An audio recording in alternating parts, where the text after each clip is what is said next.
welcome. Hello, we're unmuted. Everybody's unmuted. We're good. Ori needs some candy. Happy spook night. Ori's entire deal is covered in hairspray. I gotta say, that wig came out pretty good. Let me send you. Hello, Whole Horse. Hello, Mason. Whole Horse, you can make it. Welcome, Mason. Hello. Welcome. I have to show.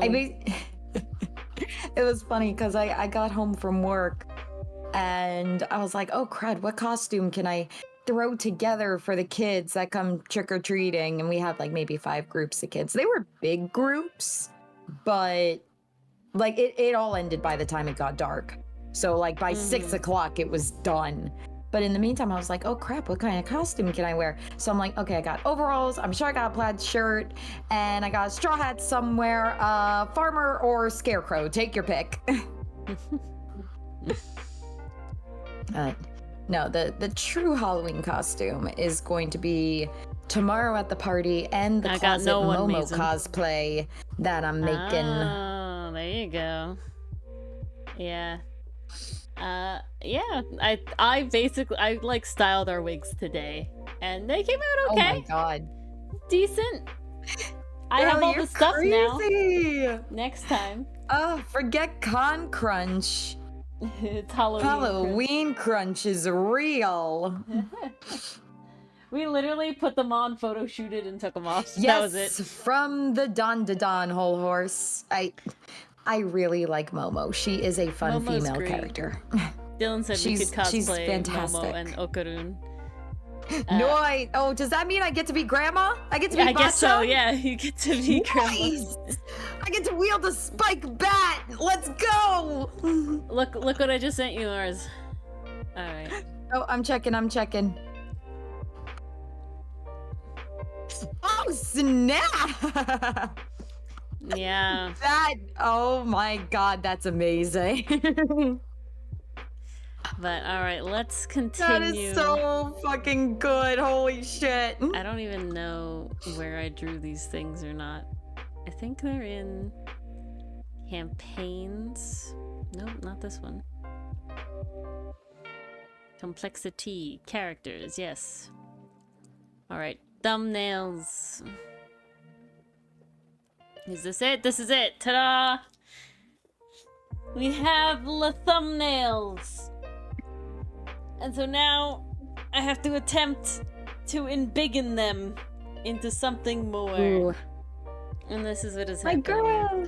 Be greedy! It's been so long. Guys, we don't even play this fucking campaign It truly anymore. has. I mean, this campaign has ended. We're on to new pastures. Ended for a while, but 2, if I'm being honest, it was always going to be a short campaign, so it's not like it was like we've been going for so long and just haven't, you know, it just is what it is. No, it was just the right amount of content. It was perfect. Oh, okay, hold on. I also got to send Mars more Milano doodles I did today. Ooh.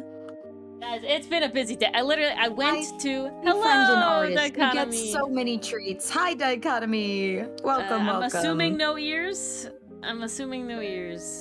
If you say nothing. Oh, I'll pat Sten for you. Pat. Good Sten. The best Sten.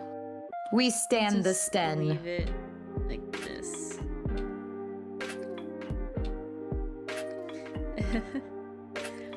Yeah, I'm trying to find my like doodle style, you know, guys. God, everything is covered in hairspray right now. Oh my god. I'm trying to find my doodle style. That be the cosplay life. And that be the cosplay life. Oh god, the music got loud. Everything. My brain is dying because the music is too loud. Hold on. Oh, okay, relief. Turn it down, Ori. I did. I turned it down. Save to photos. Okay, we have that. Cancel. And on the plus side, my voice is continuing to come back. My singing voice is starting to come back, which makes me really happy.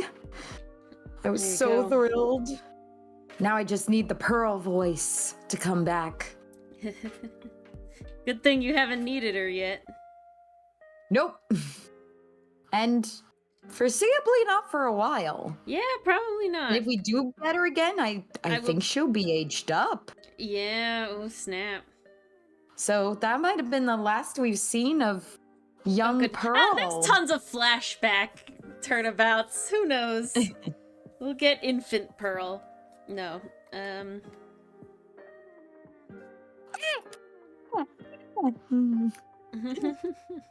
That would be the infant Pearl. No, it'd be the infant Pearl.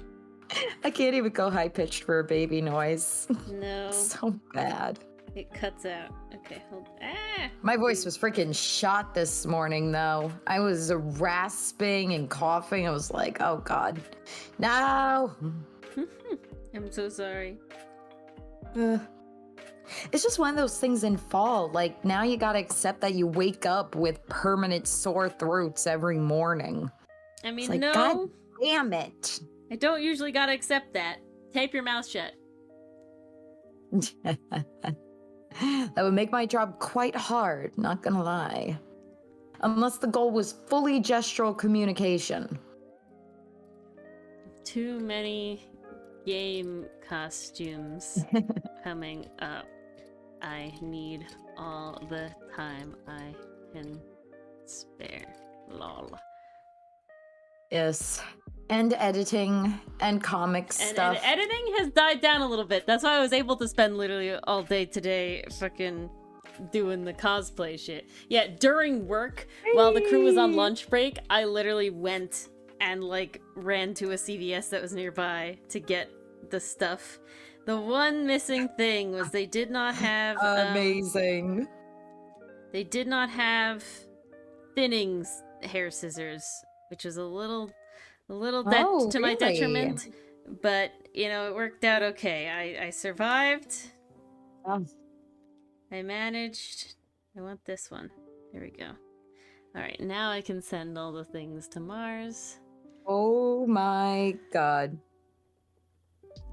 Oh wow. Oh wow, what? So I follow Doki Doki Cosplay, who does some really nice cosplays. Yeah. And they are doing a poll if people want a Freerin and Fern Halloween style costume. And it looks so goddamn cute. Ori, I'm sending it to you on Insta. Yeah, send me. It's so goddamn cute. You gotta see this. Honestly, I feel like we could do this. Like, we could make these. But the image itself is just all so I'm saying, all I'm saying, though, is that this process has definitely made me confident that when we do our cosplay for cons next year, that we can make the wigs we will need. Yes. Our wig game has increased. This taught me a lot. This taught me a lot. The Edge, I think the Edge, in my personal opinion, the Edgeworth wig came out better than the Phoenix wig. And I think there's two major reasons that occurred. One, the Edgeworth wig was just of better quality. Okay? The one that I just purchased was just better quality. It had better, like, more hair just on it in general, you know? It was just a better quality wig. Second thing is I couldn't find an Edgeworth quote-unquote wig and then fix it, right? I literally just had to get like a medium length gray hair wig and do it all myself. Okay, versus Phoenix's wig was like a Phoenix spiky hair wig, like originally. I'm doing air quotes, you can't see them. And then I had to then fix it. So Phoenix just had not enough hair, if I'm being honest. Like, lengthwise, he really should have had longer hair, and I probably could have done a better job. Edgeworth, I actually cut the hair, so I'm actually like, I feel like I did a pretty good job. Also, I'm sorry, I just saw the doodles you sent me, and these are so goddamn cute. He's asleep at the wheel, the questioning face with the map. Oh my god, I love it. Why do these remind me of classic Sonic? I do not know. But then, oh my god, Doodle Hudson and Sinnit! They look really good in this style. Oh, I'm glad. I think that's the one I'm going with. The sort of so cute. ball head. Okay, no. You know what Sinnet looks like? They basically look like if Ditto was copying them. Because Sinnet in this one has the Ditto smile. He does. All right, I'll And I put this freaking one love it. in the regular Discord. Tried my hand at everyone. Doodle. What was I saying? Yeah, so it's just a higher quality wig. Phoenix really needed a lot more hair in order to do a proper thing. But I'm ending the polls, guys! I'm ending the polls. I said it would be for stream. I'm ending the polls for Pass the Smash. Who won?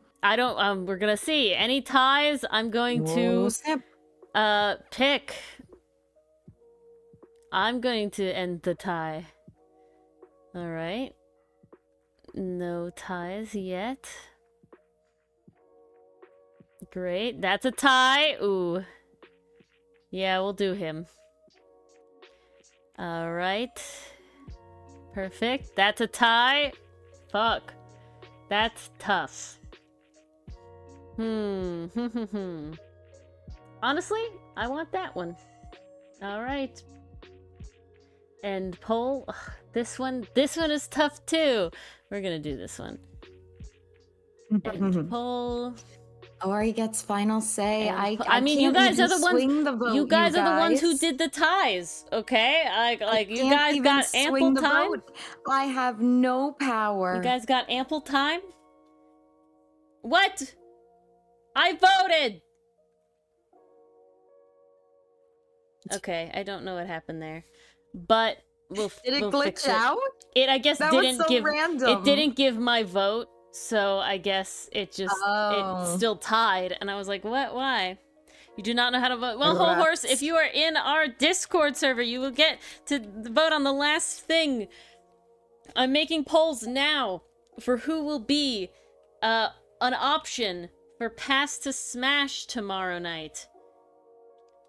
So Meekins versus Wendy. Mars is going to go touch grass, so no Ace Attorney stream tomorrow night. Yeah. Blame me. Then, so like Meekins, we have Cop, Badger. Then we have Wendy, Old. Sorry, guys. Mars wanted a real Halloween. Guard. Space. Badger. You don't have Discord? Well, I'm very sorry, Whole Horse. That's how you vote before stream. But if you join stream tomorrow, that's when you can vote on the very ending of who will actually become a Smash. Okay. 24 hours, it looks good. Posts, done. Then we have Larry versus Trillo. You shall be there. Success. Last time was a riot. I will say. I'm very proud of last time. Friggin' Winston Payne. Went in there a wimp, came out a DILF. Oh my god, it was so good. Normal, Guard, and Laurice. And then we had, who did I say? He was versus Trillo. Trillo kissed. Microphone. Beautiful. And post. And then we have, this is Maggie versus Ben versus Jacques. Ooh. I don't know, you know, we're just gonna leave Jacques. I'm gonna swing it a little bit. He's gonna be in there again. So we'll just have Maggie Bird as Cop Waitress. And then we have Ben Whitman. Feather and Wood. Done, done, done. Post. Jacques Quartzman auto progresses to next round. And then we'll have 4 people. Yep, perfect. Done. At here, vote on the last round for stream. Beautiful. All right, success. Now we're back here. All right, yeah. It's an interesting lineup. I will say there's many less that I'm concerned about this round, if I'm being honest. You know, last time it was like, ooh, this is a bit concerning. This will be a bit tough, a bit difficult.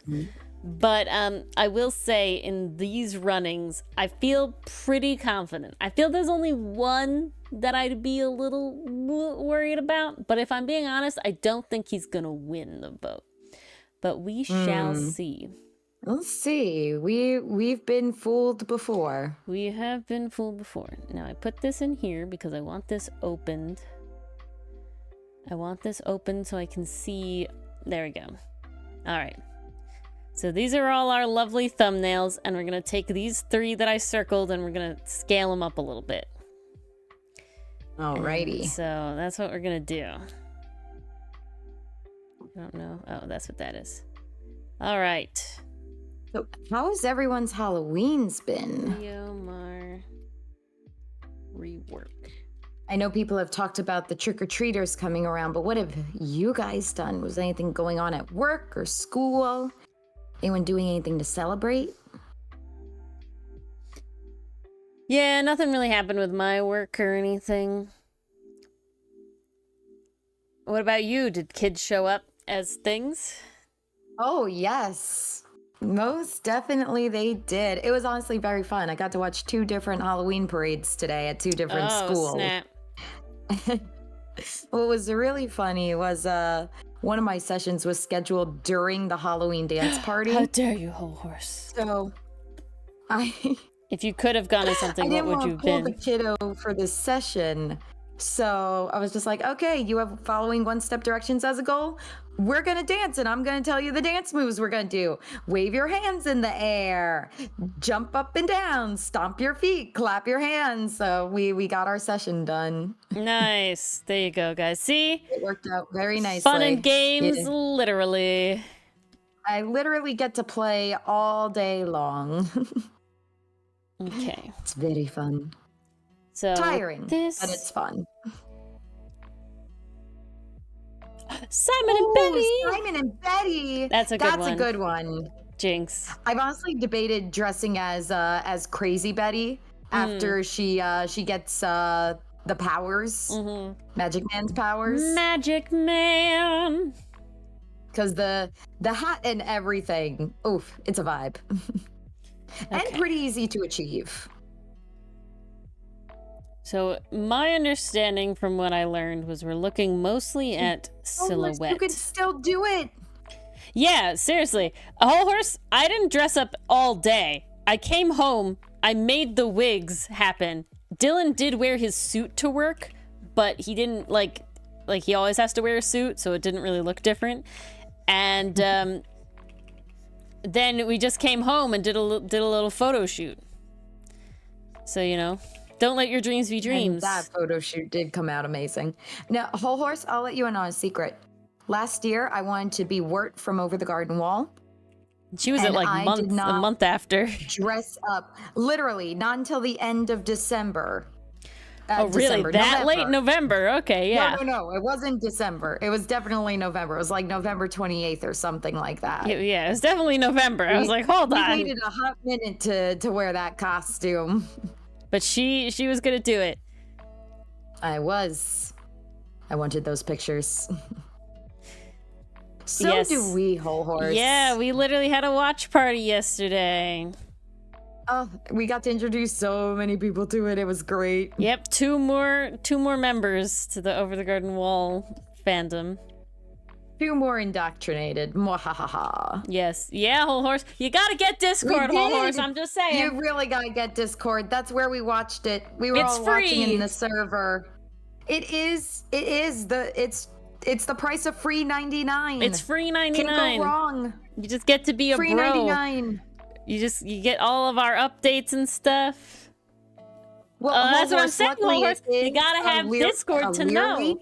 Wow, I cannot talk tonight. It is a yearly tradition for us. It is a year. That was our 3rd year doing it. Do it every year. And then Ori and I found out that not no evil. Oh God, my brain. Welcome to hell? Yeah, No. welcome to hell. Yeah, free 99. Yeah, welcome to hell. Yes, did you see it? It was good. It was really good. No, not yet. Oh. Because Ori, I stayed up until 12 a.m. to watch the live for the Vengeance Saga. Oh yeah? Holy fucking shit. I have not heard that yet, and I haven't watched Don yet either. But I did watch Welcome to Hell Part 1, Welcome to Hell 2 Part 1, because it is literally 9 minutes. And I will say, so it's not like finished animation, if that makes sense. There's a lot where it's like a background and the characters are either transparent or like just white, and there's some where they're colored. But to me, it's like, but I'm okay with that. It's fully voice acted, and that's the major parts of it. And you get enough animation to get like a vibe, and it's like, wow. Sometimes that's all you I haven't need. seen the one today. What's it? Episode 5? Haven't seen episode 5. Yeah, of we're Dawn on to Dawn episode yet. 5 now. Yeah. And it came out on Halloween. It That did. is just chef's kiss. Which is definitely a vibe. I didn't do Just a Halloween $3.99 whole horse. comic thing this Sign up. year, sadly. Sometimes life gets in the way, man. Yeah, maybe we could just do an overall fall thing. We'll It see. could be apple picking. However, I did have like a brain blast of other monsters they haven't been. Ooh, nice. There's ghosts, there's scarecrow, there's werewolf. Oh, I forgot about Scarecrow. Those are all classics. See, I guess I didn't think of werewolf because that's an animal technically, and it's they're tough. already animals. Yeah. So that one just did not cross my mind. Because to me, it's like, oh, dog collar, but more. Yeah, it would be dog collar and ears, and that would be the main thing. Okay. This pose is not happening right now. And it's not even a pose that I have to, like, pose. He just needs to stand there. All right, we're doing it again, but we're bringing in the symmetrical tool because I ain't feeling it. There's, like, a level of messy that I'm okay with, but when I'm trying to draw something straight on, it's like sometimes I need a little help. And sometimes is right now.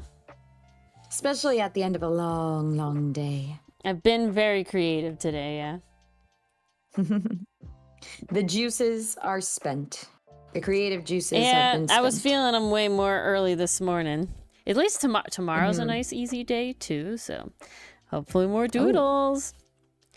I need, like... I'm a little bit more booked tomorrow, but it's about the same as I usually am, so nothing too crazy. I need, like, meme...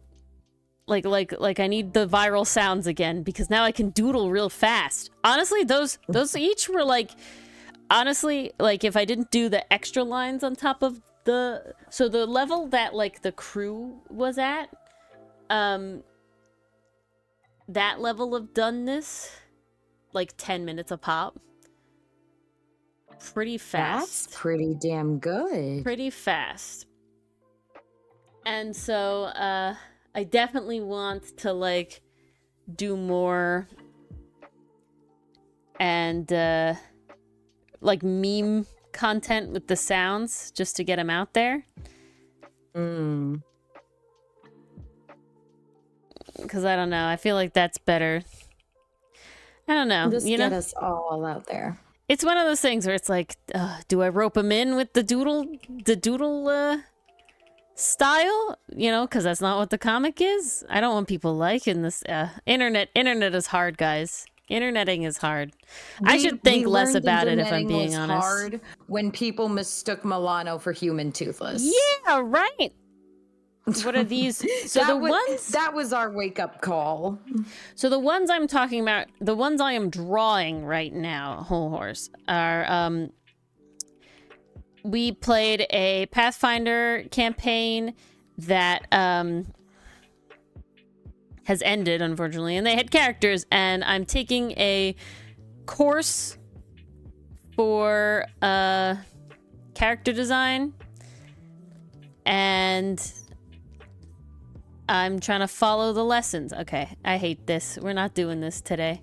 We're doing the actual pose because I can't not have movement anymore, apparently, and drawing straight on is literally making me wish for death. Oof. So. See, that's the thing, too, guys. Sometimes Ori cannot follow the instructions because the instructions are bad. It's not even that the instructions are bad. It's more just like, today... There's a reason I don't do actual character design, and if I'm being honest, I mostly took the courses because I love the artist's, like, render style, and I wish to learn how they do that and steal some of it. When I say the lessons are bad, the lessons are not actually bad. They're very good lessons. But for Ori's engagement... This channel has Pathfinder. Bland.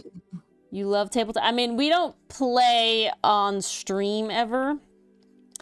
Whole Horse, we like our own games, but we do indeed talk about it sometimes, and much earlier in our sort of like we talk about it a lot of times.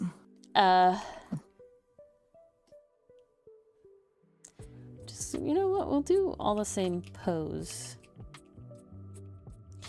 And earlier we used to do Drawings and Dragons, and that's where learning how to make things hot came from.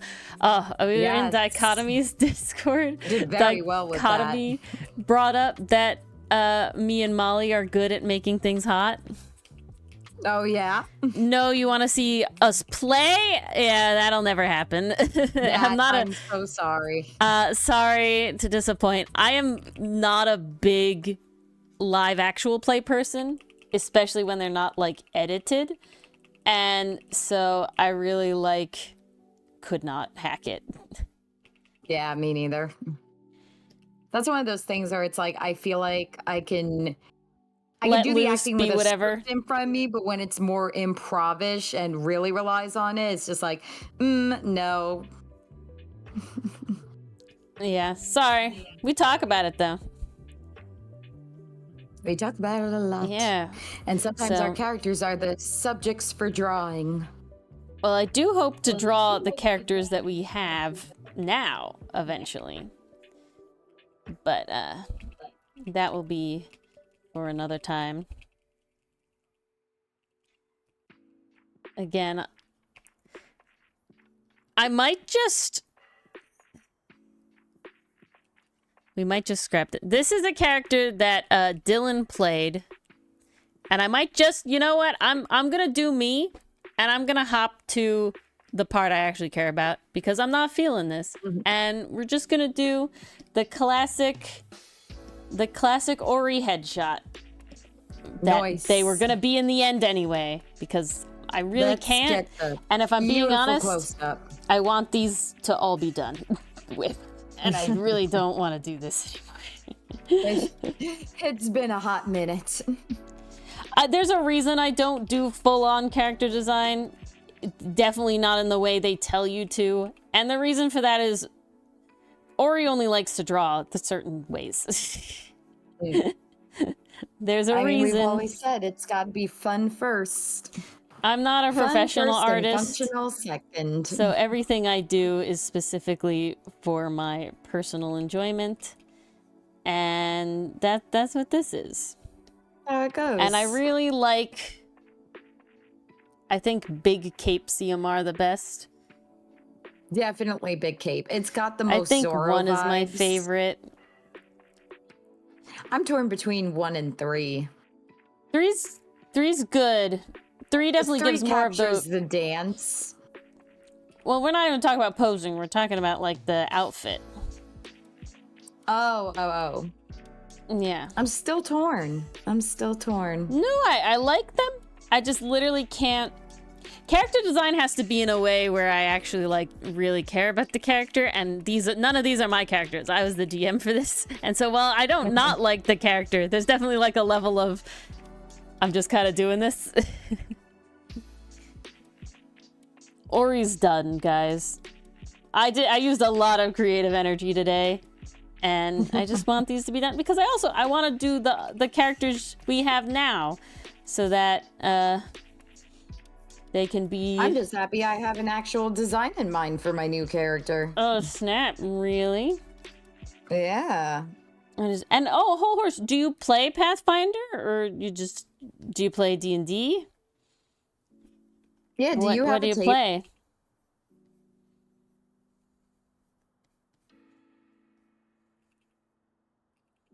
Because I love drawing character tokens like this, and that's what we're doing right now. That's what Ori's doing right Ori's invented basically a whole trading card system for our that's the whole table. thing. Nice. Of all our characters, different tier systems for different cards and stuff. And you play in Very person, cool. Whole Horse? Sadly, we now have to play, well, Mars never really... She's played in person a couple times, but is mostly been we had online. Our, the Halloween one. Yep, and the side campaign ones. Yep. Ennui is still in person. into death's gaping jaws, and he has been doing that for the last 2 years. Yeah, well, such is life. He shall never escape. He shall keep doing it. My poor elf boy, forever trapped and hypnotized.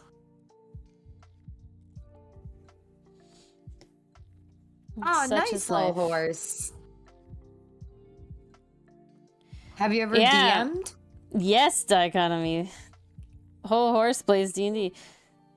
So Whole Horse, Dichotomy here, he runs, I don't know, like a homebrew collective, I guess. It's called Dichotomy Games.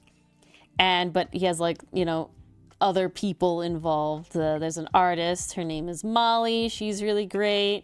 And then some people who do writing. I can never remember everybody. I'm sorry, Dichotomy, if you're listening. Never DM'd you would die. Mars doesn't DM either. I don't. I was just asking. It's just myself, Dylan, and our other table mate, Doug. We are the ones who switch off DMing.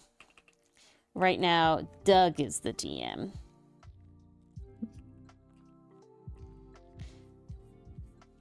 And it's been really fun. Here we go. So now I actually need this hat to be bigger. You have ears, Dichotomy? Yeah, looks like it. Oh, snap. Dichotomy, you didn't say ears. Temporarily. You gotta say ears. You gotta let us know. Otherwise I talk like you don't have ears. You still gotta let us know. And yeah, Molly's great. What was I gonna... That convo was hilarious today. You were too excited about D&D. Yeah. That conversation, Dichotomy, like, added Molly and me, and I don't even know how they really got there. But it was just like, yeah, Ori and Molly can make anything hot. And Molly's like, I was a furry artist, so it kind of came, you know, with the territory. And then I was like, yeah, mine was an accident, but now it's a selling point. It's a feature. I made the sexy bugs. Yeah. Yep. So yeah, Whole Horse Dichotomy makes homebrew for 5e. And he has a whole Discord server too. See, I don't know. Discord's looking pretty swish. I'm surprised to find people who don't have Discord. I mean, are you... I'm assuming you're over 13, Whole Horse. Maybe that's presumptuous of me. But otherwise, you can't have Discord if you're not over 13. So maybe that's the reason. Stopped anybody? I mean, technically you shouldn't be on Twitch or YouTube if you're not 13 or older. But I won't tell. Don't tell me your age if you're young, definitely. You can never tell. The internet's a wild place. No, you're wrinkly and old? Alright, then get Discord, man. It's a fun place. Then you can hang out with us at nearly all hours of the day. You know, you always miss out, and then you can get in on the watch parties. The fun never ends. The fun never ends. It's adventure time. We got fan art, we got character wikis, we got Ace Attorney trivia nights. Most nights, every night. You do have it. You just forgot. Get in there, man. Get in, Horse. Come join. Goodbye. You unforgot. Yay. How dare you, Dichotomy? You unforgore.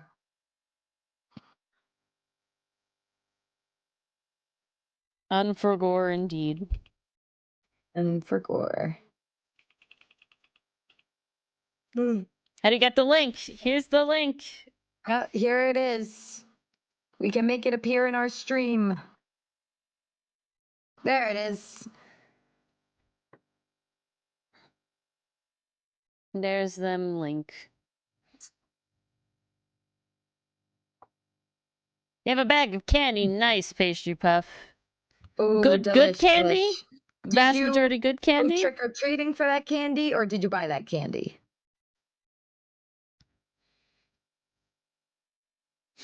I'm so curious. We got like maybe 5 groups of kids to our house tonight, and that was Good it. candy, nice. Ooh, the good stuff. Nice. As it should be. Trick-or-treating, nice. How long were you out for, Pastry Puff? Because I got home to my place around about 3, 4 o'clock-ish. Trick-or-treaters start coming about 4:30. And then by the time it got dark, which was around like 6, no more. Literally The secret, nothing. guys. The Dead secret, silent. It as you lasted get maybe 2 hours. as you get to be older in your trick-or-treating career, right? You have to go. See you in the Discord. Woo! You Homers. joined. Welcome, Welcome, homers. welcome. What was I saying?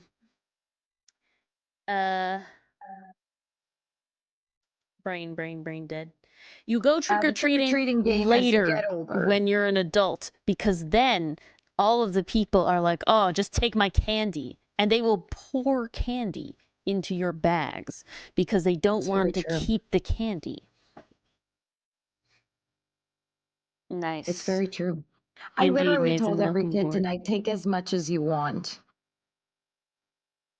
Like, we didn't do that take 1, take 2, take only 3. I was like, take however many you want. And the funny thing is, the kids limited themselves. They were like, okay, I'll take 1, 2, and 3, and that's it. Thank you. And I'm like, oh, wow. Because I can imagine other kids going completely hog wild with that. No! Oh, Pastry Puff.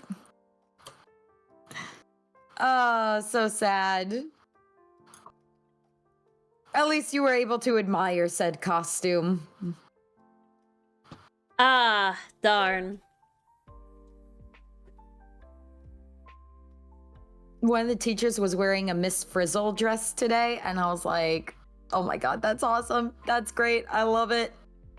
I just like blurted out, no problem. Is that Miss Frizzle dress? Is that Miss Frizzle costume? She's like, yeah. And I'm like, oh my god, so freaking good. Top tier I just stuff. have Miss Frizzle's wardrobe, please. Mars sent me this person that did like a little cosplay. What was it? It wasn't cosplay. It was just like being a cool person, Halloween costume. It really reminded me of Over the Garden Wall. If you're talking about the pumpkin girl. Yeah, that's was it. Be a pumpkin person. And I just watched like a bunch of her shorts like after that, and she's literally just like, "How do I get your wardrobe, ma'am? I need the wardrobe, please." Seriously.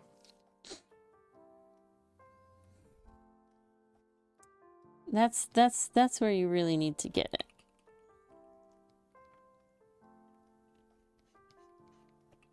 That's where it's at. Ori's debating going. Honestly, at this point, I'm thinking I might just skip ahead to the part that I care about in the course. And do that next. But look at that fabulous mustache. Oh yeah, but that's not the part of the course I really want to get is to like how this artist like renders and stuff, you know? Ooh. That does sound fun. That's what I'm really in it for. I enjoyed. I definitely learned some tips and stuff, but if I'm being honest, the one I watched today about polishing thumbnails, I was like, I don't know what I really learned from this. Well, I gotta be honest, Dory, you don't usually polish your thumbnails. Oh, I don't normally do thumbnails at all. You don't normally have to. Yeah. Oh, look at him in all his glory. I mean, I'm here for it. He's turning out good. I am so here for it. He looks beautiful. Success. The perfect Such plan. an imposing Yeah. figure. I mean, I was enjoying. There's definitely like interesting stuff that I learned, but I'm kind of like, ugh.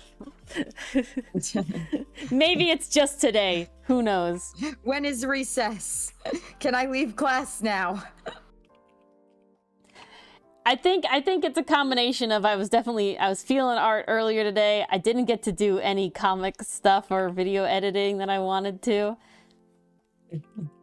And I had to spend a lot of wig time and the flies. So I do feel like I'm a little brain is not in the headspace for this. I don't think you told stream about the flies. You just told me. That would have been the shouting at them. Yeah, no, yeah, you did not go into the whole story. Perfect. You just said you had flies. No. I was asking. Pastry Puff said HH, and I was like, what? And then I realized it was responding to Whole Horse's comment about shouting like Herlock Sholmes. Gotcha. My bad. No, it's fine. I was the one being weird about it.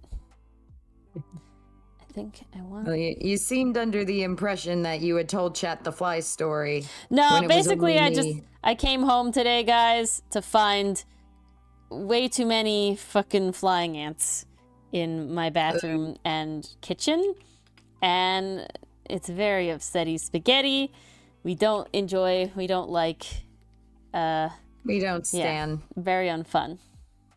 We don't welcome. Okay, he needs a little goatee. It's very important to the vibe. Oh my god, there he is! Look at him. Lovely. Lovely, amazing. Top tier, perfect. He's great. He's beautiful. We're gonna add a little more to the front here. If it isn't the entire equine. That's beautiful. Enthused, that's amazing. It's alliterative as well. Oh my god. Top tier. Yeah, man. The fact that it also alliterates is great. The entire equine. Gorgeous. The complete Clydesdale. No, I'm not gonna come up with another one. I've been around the block of the JoJo fandom. Yeah, I know, Enthuse. That is one of your big wells of knowledge. Is JoJo's. It's always interesting. I think one of my biggest like okay, I would have sat here and I would have been like, man, I don't know a lot. Like, you guys know tons of shit about, like, you know, Ace Attorney stuff, like the games and like the outside stuff, and you know, and all this sort of stuff. And I'm like, man, I never get that into that. That's a lie. I know a fuck ton about Over the Garden Wall. I will say, Over the Garden Wall, I know a ton. I know a decent amount about Adventure Time, but mostly just the show, not so much like the rest of it. You know what I'm saying? Not like the fun outside facts. I know some, certainly, but I will say I feel like there's definitely a lot more I don't know. Over the Garden Wall is like, yeah, I know a ton of stuff. You just run a Stan account of a JoJo character? Oh my god. You can fall into fandom. Oh yeah. Well, Over the Garden Wall is beautiful and timeless. I also probably know a fair amount about like indie animators more than anything else. It's one of those things. That's me with Epic the Musical right now, so. Well, it's one of those things where it's like I get it. There's a whole thing about like being an artist online, and it's like you're not only selling your work, you're honestly more selling yourself as like a personality. Because the idea is people need to be attached to your art in order to like want to purchase it and things. And so it's like, yes, like that makes sense. And so being like you know, like a stream personality and stuff, like also benefits you in that way, getting people attached. I mean, I feel like until that TikTok, absolutely. the vast majority of our readers came from stream related things, you know? People coming in for the Ace Attorney and staying for the cool vibes. Okay. Wow. He's great. He's beautiful. He's gorgeous. Now watch, people are gonna be like, oh, is this human Puss in Boots? He's gonna be green in the end, so thankfully I don't feel like we're gonna get as many as that. Ooh, is it green Puss in Boots? Is Mars triggered, the guys? Internet. They'll find a way. Okay. The internet always finds a way. Now it's time to get Rickson. Rickson is gonna be an annoyance on the drawing. You can't draw him head on. Honestly, I might just be like, we're gonna take that, and we're gonna go here. Number 1 is definitely the winner here. I like it. I gotta say, I'm still attached to the derpy cow one. I hate him. I hate him so much. It's a totally different race of creature, but good God, I love him. He's so derpy looking. You know, like those animals that's like, oh, so ugly, you're cute. That's the vibe I get. Like, you're just a little derpy cow. So this is a thumbnail, Enthuse. Unfortunately, I will say, Enthuse, you missed the beginning. I'm being kind of... I've gone back to the Ori ways, okay? I stopped having fun doing what I'm told. And now... Guys, we want Ori to have fun.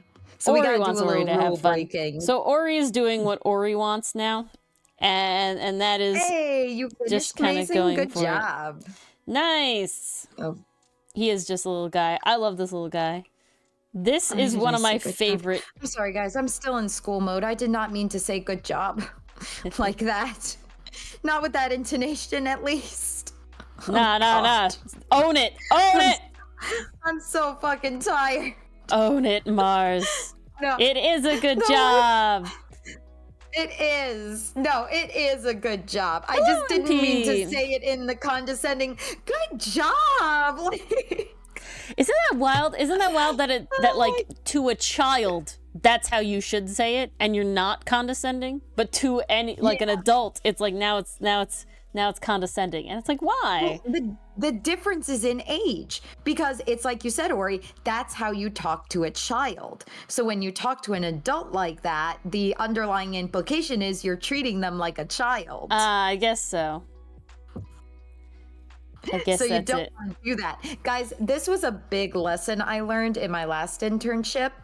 I worked in a acute care facility. We were doing rehab with adult clients, because adult clients need speech as well following TBIs, traumatic brain injuries, or a stroke.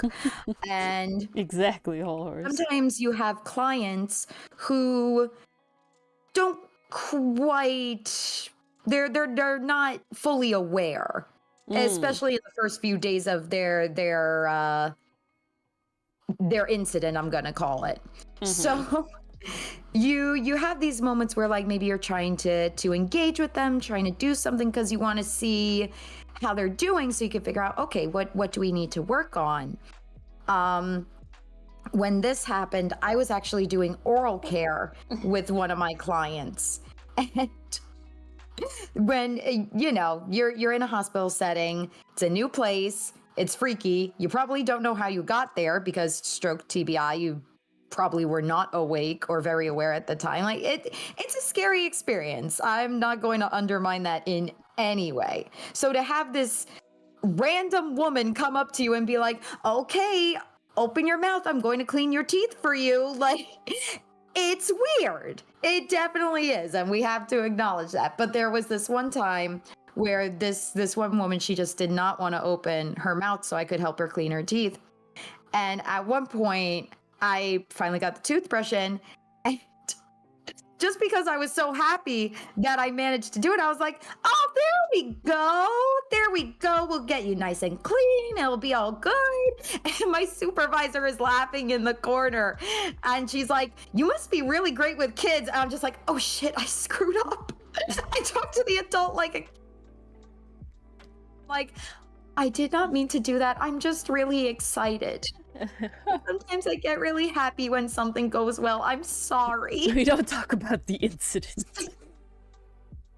So it was sweet. She said it was okay, but she was like, keep an eye on that if you continue to work with adults. So I'm like, and you're like, I don't plan on it. Yeah.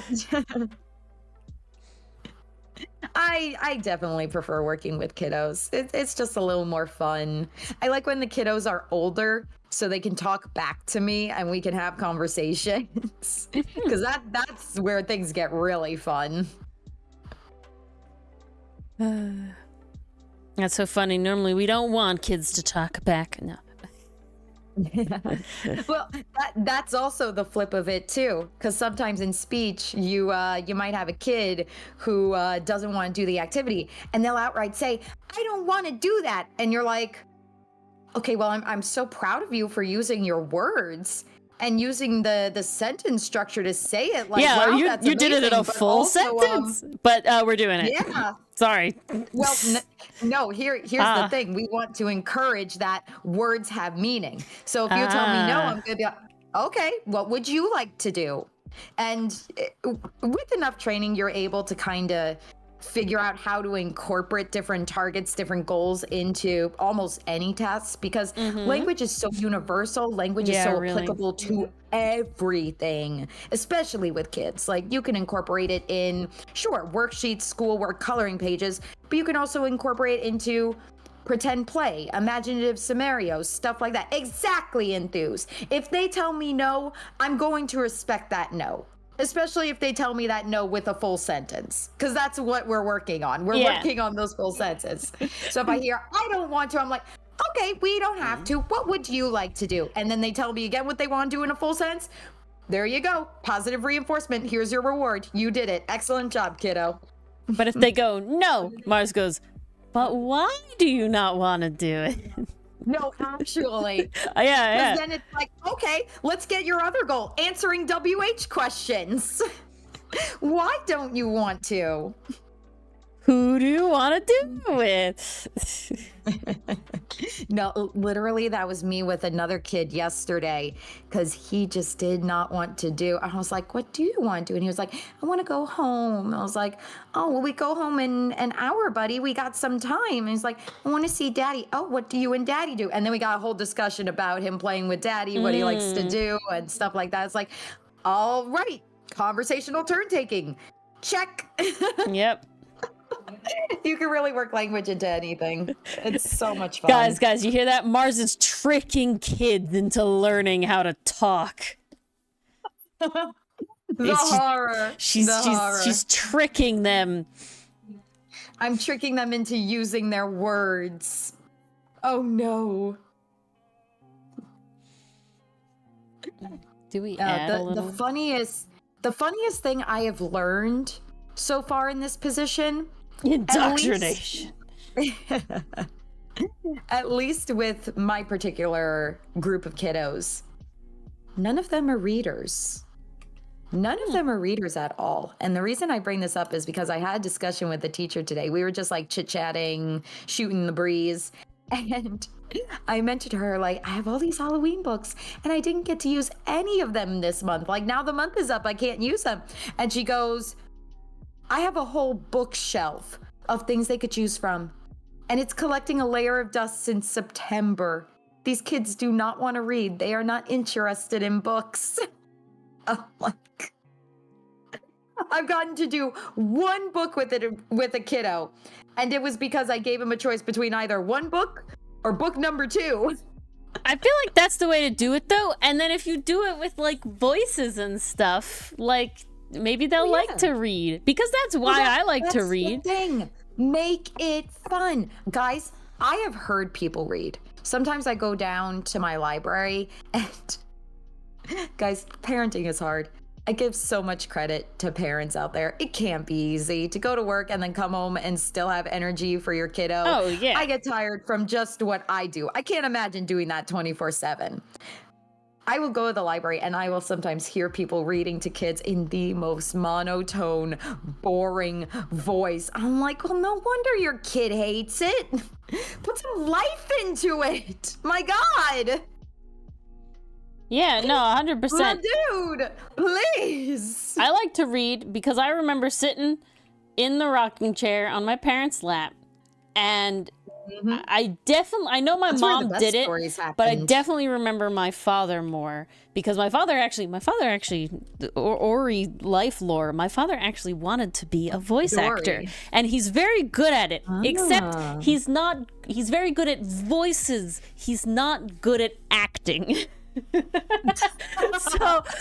every time, that's such a specific distinction. No, that's hilarious. My father, so many things about my dad is he can do tons of accents. He would mimic characters that he saw like on TV. So like I very distinctly, he can do like Jumba from Lilo and Stitch and Pleakley and Gantu and Hamsterville and all that sort of stuff. And he would just do them and he would just quote them in their voices and everything like that. And so he's very good at voices for like French accents and like accents and stuff. I always ask him about it because he's very good at voices. However, when he was trying to be a voice actor, it was like, yeah, you don't have the life in it. You know, like you don't have the acting part of it down. It was very, like, not even necessarily monotone, but I guess more like deadpan, you know, just not acting, you know, very like boring, like how you were talking about how people read books, right? Yep. And so now my father did voices for books. So, you know, as a kid, you're not really looking for the acting. The fact that it has a funny, goofy voice is good enough. You know, you're not looking for crazy shit. But yeah, that's definitely why I like to read, is because that was happening, you know? 100%. My mom was the one who read to me. Sometimes my dad would read at bedtime, but my mom was the one who read to me the most because she was a stay-at-home mom. So I had her like all day, every day.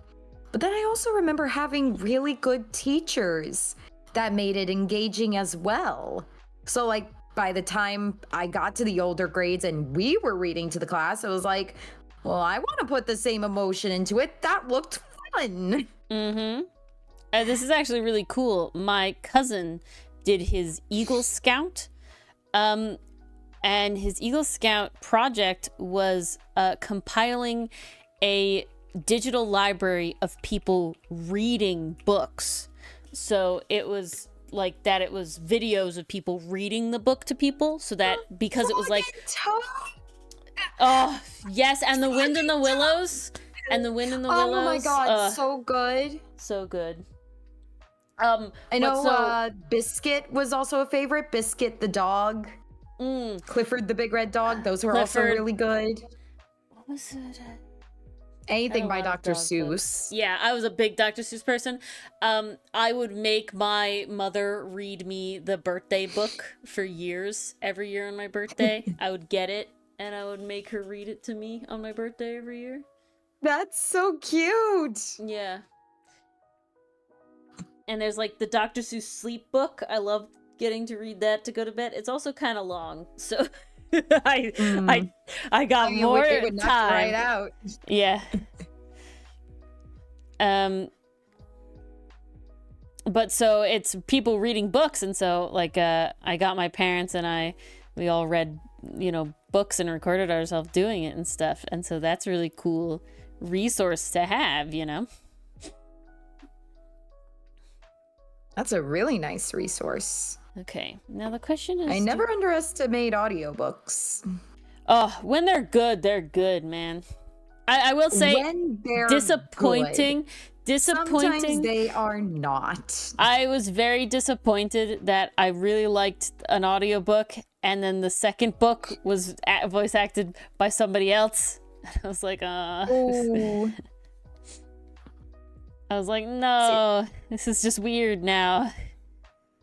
The one really memorable audiobook that I remember were the Magic Treehouse audiobooks.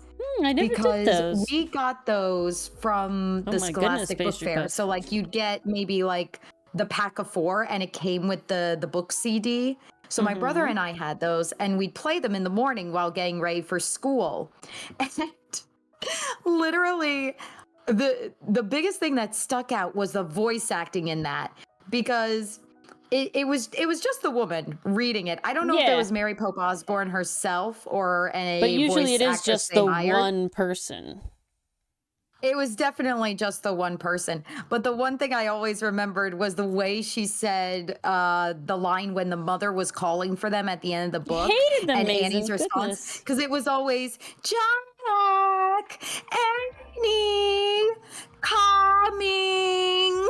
Like, in that exact cadence, and that is just seared into my brain for the rest of eternity. Even when I just read the books myself, you know how sometimes you watch a movie before you read the book and all you can hear is the voice actor, like all you can hear is Daniel Radcliffe as you're reading Harry Potter. Oh, I love doing that with cartoons that are turned into comics. Treehouse, all I could hear was Jack, Annie, coming. Core memory. You hated those books, Mason? I love those books. I adored those. No, you know what I will say? I was very impressed I really like their research series. Like, they had these basically textbooks for kids that went alongside the book, and I think I read those more than the actual book. Like, that was when I got sucked into, like, I definitely read mostly the books, and I specifically didn't get those, but... I had the dinosaur one, I had the Knights and Castles one, and... Oh, I did have the Sea Creatures one. I did have the research books for that. Yeah, I specifically didn't do those. Yeah, I think so. What was I saying, though? I was gonna say something, and I blanked. Oh, an audiobook that is recent that I listened to, that I think I was very impressed by, is the Legends and Lattes audiobook. Is actually read by the author, who is a man. And the main protagonist is a woman, and the very, like, main second character is also a woman. However, it's done really well. Well, it's definitely not like, oh, this is a woman speaking. It's definitely like, wow, like, they all have different voices, and it's all very soft. And, like, because the main character is an orc, it does make sense that she has, like, a deeper, you know, like, more masculine voice and everything. And it was just like, wow. That's so cool. They're making a season 2 for Squid Games? Is it with new characters, Pastry Puff, or is it with the original cast? Like, are they continuing the story or starting over? Oh my god, that gotta be...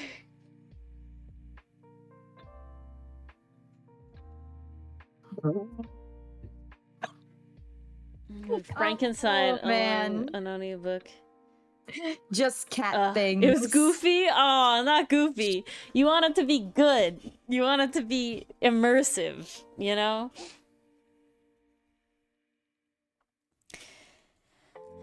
Okay. Rixon, your, like, thing is just not happening. I want you to have this little frond. He's gotta be a yeehaw cowboy. Yeah.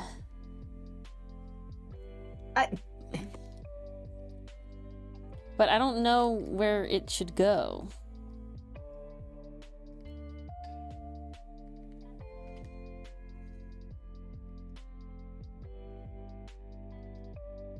Maybe like that? I don't know. Oh, that could work. I think that works. The more you know.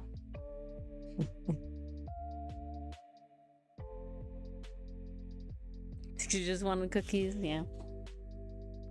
They often Uncertain do. about the thingy. They often just want cookies.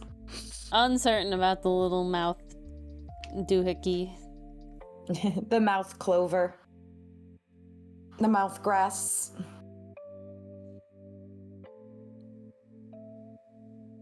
Yeah, we'll keep it. All right. Now we have Oops. Rickariti.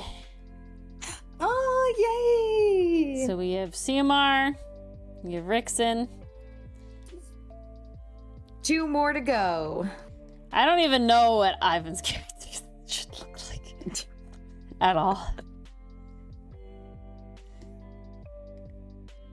You did. Oh, no, you didn't. I never did. No, because it was supposed to be just 3.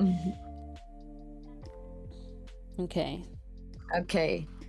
I think 2, 3, and 5. Well, technically the wings don't really matter very much because... Yeah. Well, I guess they only matter if they're in a cape like 3, but I don't think I like that. I think we were really vibing with the skirt wings. I'm vibing with 5. In the head area? Yeah. Yeah, I like Okay. the head, I like the hair. All right. Hoats and Rickariti it is. Yep. I feel like Braid just gives off librarian. Braid does give off librarian. We can try Hence a little why bit. we picked a Braid for our researcher. Yeah, that did happen. Our resident researcher. If I'm being honest, 90% of my character design Nose. is like, okay, Ori consumes a lot of media, and then because Ori consumes a lot of media, she just innately has a bunch of stuff. See, this is a very okay. I want to back it up because this is something that's very interesting, I guess. Well, I think it's kind of interesting. That happened to me, and it's something that I feel like is an important, interesting step. And it's sort of where it's like, I've done a fair amount of anatomy studies. I took an anatomy actual like art class in college. We literally had like nude, models would come in and do everything. And we would draw them. We'd do figure drawings and all that sort of stuff. And, there's a lot of like content on the internet is how to draw body proportion things and all that sort of stuff. And it's always like, man, I've taken a really technical stance to it, right? I've always taken it very technically. You draw all the pieces, you draw the everything, yada, yada, yada. But then that other stream, literally last week, a week ago today, I just sort of was so fed up and I just sort of freaking vibed and I fucking leveled up, man, because I was just like, let myself trust my knowledge. And when I sit here and I think about it, that's what I do with everything else. I just sort of trust my knowledge of like, yeah, this vibe feels this way. Do I think about that innately? No, I don't sit here and go like, braids give off studiousness. It's just like, this character should have a braid. And like, because of the vibe, right? Because my head is full of like, studious characters have braid examples. You know what I'm saying? And, they have glasses. That's not like a cognizant effort. I'm sitting here being like, yes, brainy character needs glasses because brainy glasses equals brain. It's more like, but glasses. And I think that's a very interesting thing to sort of be like, sometimes you got to get out of your own head and just trust yourself. And I feel like that's why I don't like doing thumbnails. And that's a reason why I'm never going to be a professional artist for this sort of thing in any way. I've debated looking into that sort of thing, but if I'm being completely honest, I just can't do it. I just can't do it. I enjoy just vibing so much. I feel like that's what makes art fun for me. That it is just like going too hard into the design would be tough. And versus what's interesting though is that because I am doing sort of design related things with that like aether punk idea that we had, it doesn't feel the same. And I think the reason that it doesn't feel the same is it was like I just went in and I just drew something and I was like, but I don't really like it. So then I just went in and drew something else. And now it's like, okay, I do like this, but, I might have to flesh it out a little more or something, whatever it is. Also it definitely cut out like the hours and hours you might have spent just to realize, oh, no, that's not what I wanted at all. And yeah, there's that, but it's just like sometimes in the moment, I would say most of the times in the moment. I'm not like feeling the creative juices in that way, if that makes sense. Forcing myself to do thumbnails kind of drains it. You know what I'm saying? There's like you hit one. Well, therein lies the key word, forcing it. You don't want to have to force it. Yeah. And so that's the thing with thumbnails. I don't really like drawing them. I feel like pushing yourself and forcing it are two different things, right? Because pushing yourself is like, okay, I'm still enjoying this, but I want to see how far I can go with it. I want to challenge myself. Whereas forcing it is more like, oh, I really don't want to do this, but god damn it, I have to. Like, yeah. Major difference. There's a difference between... And that can impact overall enjoyment. I want to draw like a thing, but I don't know what I want to draw, so you just kind of do whatever. Or I'm drawing a thing and it didn't come out great, but you just scrap it and move on and you draw something else. That happens. And it's kind of what I ended up doing today. Because I just could not.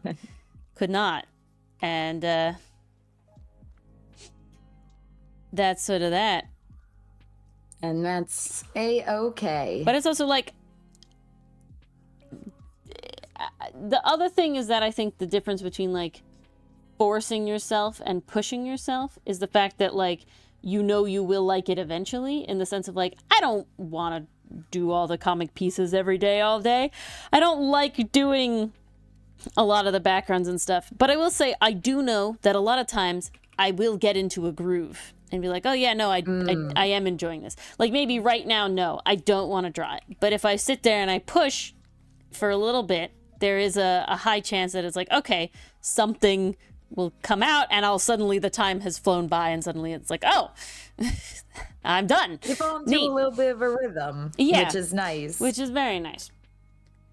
But other times, it's just like, no, I actually don't want to do this, and me sitting here trying to do this is like actually wasteful of my time, because like nothing's getting done.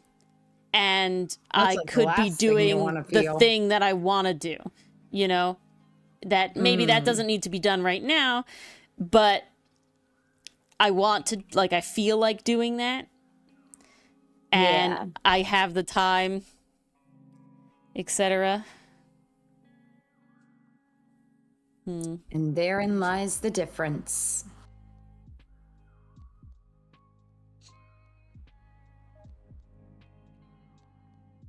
Trying to figure out the Rickariti. The tufts. The Rickariti tufts. It's the overall, because it's very interesting, and maybe this is just me. Maybe I just have like an eye for it, but there's definitely like a level of sometimes the things that they teach you, like color theory and shape theory and all that sort of stuff, is stuff that I'm like already doing without thinking about it necessarily in that way. When I make hair, I'm definitely like, I need the silhouette to look good, but I'm not sitting there being like, gotta make the silhouette good. I'm sitting there just like, I need to make it good. I don't know if that makes sense. Ooh, what about pigtail braids? Ooh, I'm down. I feel like we tried that on one of the thumbnails. Did we? I thought we did. Or maybe it was just straight up pigtails. Oh, yeah. It did here. But for some reason, this one looks very, like, heighty. And this doesn't. Huh. Maybe it's the shape language. It is the shape language. I think it has to do with the way the hair falls over the face. This is very symmetrical all the way down, versus I made her bangs asymmetrical here, and thus it gives a different looking vibe to it. I think that had a lot to do with it. Yeah, I'm vibing with these double braids. These are nice. And so it is definitely like, I'm thinking about the things that they're talking about, but not in like a I sit there and I like go down the checklist, right? Does that make sense? Like I'm curious if you feel the same way with writing, right, Mars, where it's like, oh, you know, like using symbolism or like, showing, not telling, and whatever, various things they tell you to do with writing. But are you sitting there, actively thinking about it? Yeah. Absolutely not. Like sometimes there might be a case where I write something and I'm like, okay, this is a little on the nose. I want to make this more intuitive for the reader and think about it in that sense. But I'm not going through it like, I must do show, don't tell, or I must have symbolism here. Like usually and symbolism especially, that happens a little bit more naturally. Because at least for me, like, I'll just think up something like metaphor, simile, and just like, oh, that is fitting here. And it makes sense within the context of the world. Like, little quick aside. One of my pet peeves, it doesn't stop me from liking a fan fiction, but it is something that stands out to me, is when you have a fan fiction that takes place in a certain time period or a certain setting, and they're using modern similes. Like like say there's a fan fiction for like a medieval era, or even just a story, because I know some books do this too, and they have something like his armor clattered as loud as machinery or something to that extent, and it's just like, machinery didn't exist yet. How could this character make that comparison? Yeah, the wail of a fire truck, and it's like... Exactly. And it's like, fire trucks don't exist. Why would this character make that comparison? It's the author making that comparison? Like, that's still kind of weird. To get away with maybe in the third person, but when it's in first person, it's like, you have no knowledge of this thing. Why are you comparing it to that? That is definitely a pet peeve of mine.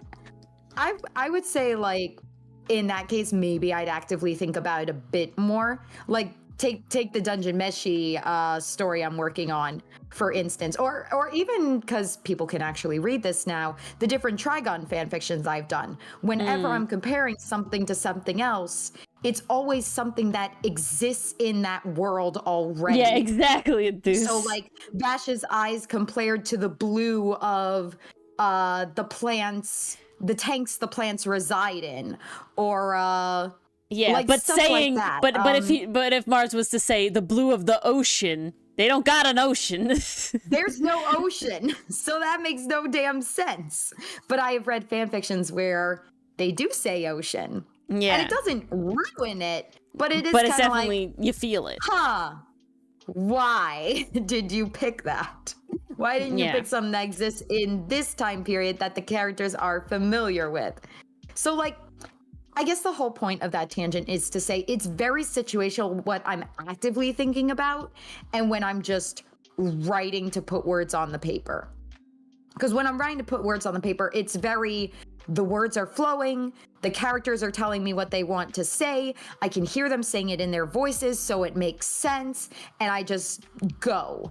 But then when, like, say I need to use a metaphor, like, we got his but not voice in this was like, world, the sky was like, okay, now I gotta think, like, what exists in this world? What the can I Trigon compare world it to? does not have an ocean. The Dungeon Meshi sign, hello, femboy, for instance.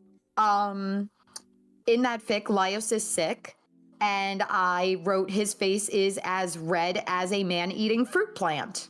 Because that is what is red in that universe. That is what we know of that is red. That they have seen with their eyes. Now in Dungeon Meshi, they do have normal plants and whatever, but that's less fun. They do. But that is also incorporating more vibe. Because it is part of the first paragraph as well. So it's a bit of a tone setter. It's also like, hey, this is a Dungeon Meshi love letter because it's a zine. That's also something to consider, is considering what you're writing for. Like when it's a fan fiction, basically with fan fiction, that's kind of like your love letter to the series that you enjoy. So you would want to throw in those extra almost references. And you could do that with similes by throwing like, okay, here's something in this world that exists and I can compare it to. Oh, it's all situational. It all really depends. Also, hello, femboy. I don't believe I said hi yet. You did not. But so sometimes it's active, sometimes it's passive. It really depends. I think, and then of course when you hit the block, then you really got to think about it. I think that sort of thing though on. is what really leads people into the believing these sort of like creative fields are talent, not skill. And I think it's because at a certain point, you get to that where it's like, I don't really understand what I'm doing necessarily, but like, I'm doing it. But I couldn't be doing it without all the hours I spent like watching and studying, you know, the form. Without I guess all the hours I've spent reading in taking stories, listening to people read to me, noticing how fan fiction and seeing how that characters. I think what's done. I will say, I also find that I'm not. You just kind of internalize it after a while. I'm not a great teacher. Well, my job is teaching, so I better be a good teacher. Sometimes I definitely feel like I'm just kind of like, I don't know, it just is. And you know it. You know, I can regurgitate how I was taught, but there's a level that's like, I'm doing more than that. You know, I guess I feel like when you get into art, especially, like you do have your basics, you have your foundation, but it can differentiate so much. Like you said, you don't do thumbnails, but you don't need them. You still get beautiful works by the end of it, and it still looks fantastic. Nice. How's your haul, so it's like you have the rule book, but you don't necessarily need to follow it, and you can add your own spin. I friggin' love her eyes. Holy shit. See? Nice, femboy. What did you go as?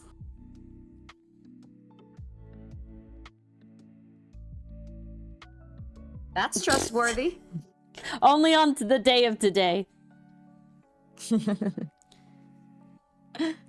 It's wild. You know what's always funny to me?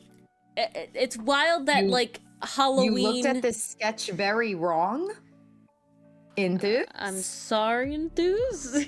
I'm not sure how you looked at it. But I was going to say, it's always surprising to me... Like, especially when I was very younger. Cool, femboy. Nice. That's epic. Femboy, oh, that's epic. Dylan loves Bloodborne. I would say show off pictures, but, like, no one's forced or anything. Oh, never forced, only offered. So for a second, they had the world's most extreme chest hair. That would be a dwarf, yeah. Oh, Jesus. The torch and the beast hunter. Nice. Oh, nice. Epic. Epic. I mean, she does have feathers. She does have feathers, yes. She will have feathers.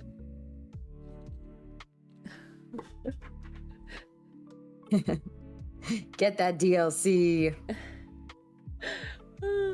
No, I'm sorry. Zill's post was very funny on the Discord. Beautiful. Oh, I'm gonna check it out. What was I saying, though? You're talking about innate and other things. It's like there's a level of because it's like, okay, it's how they talk about, like, when you compare, like, how are not, like, what AI doing just what artists do? And it's like, you know, where it's like you're taking all the pieces and making it into something new. And it's like, no, because while I am, like, sometimes making very specific references, like adding those line texture to the hair, that was like a specific choice when I was like, I've been seeing this, I like it, I'ma try it. And I like it, and it has stuck ever since.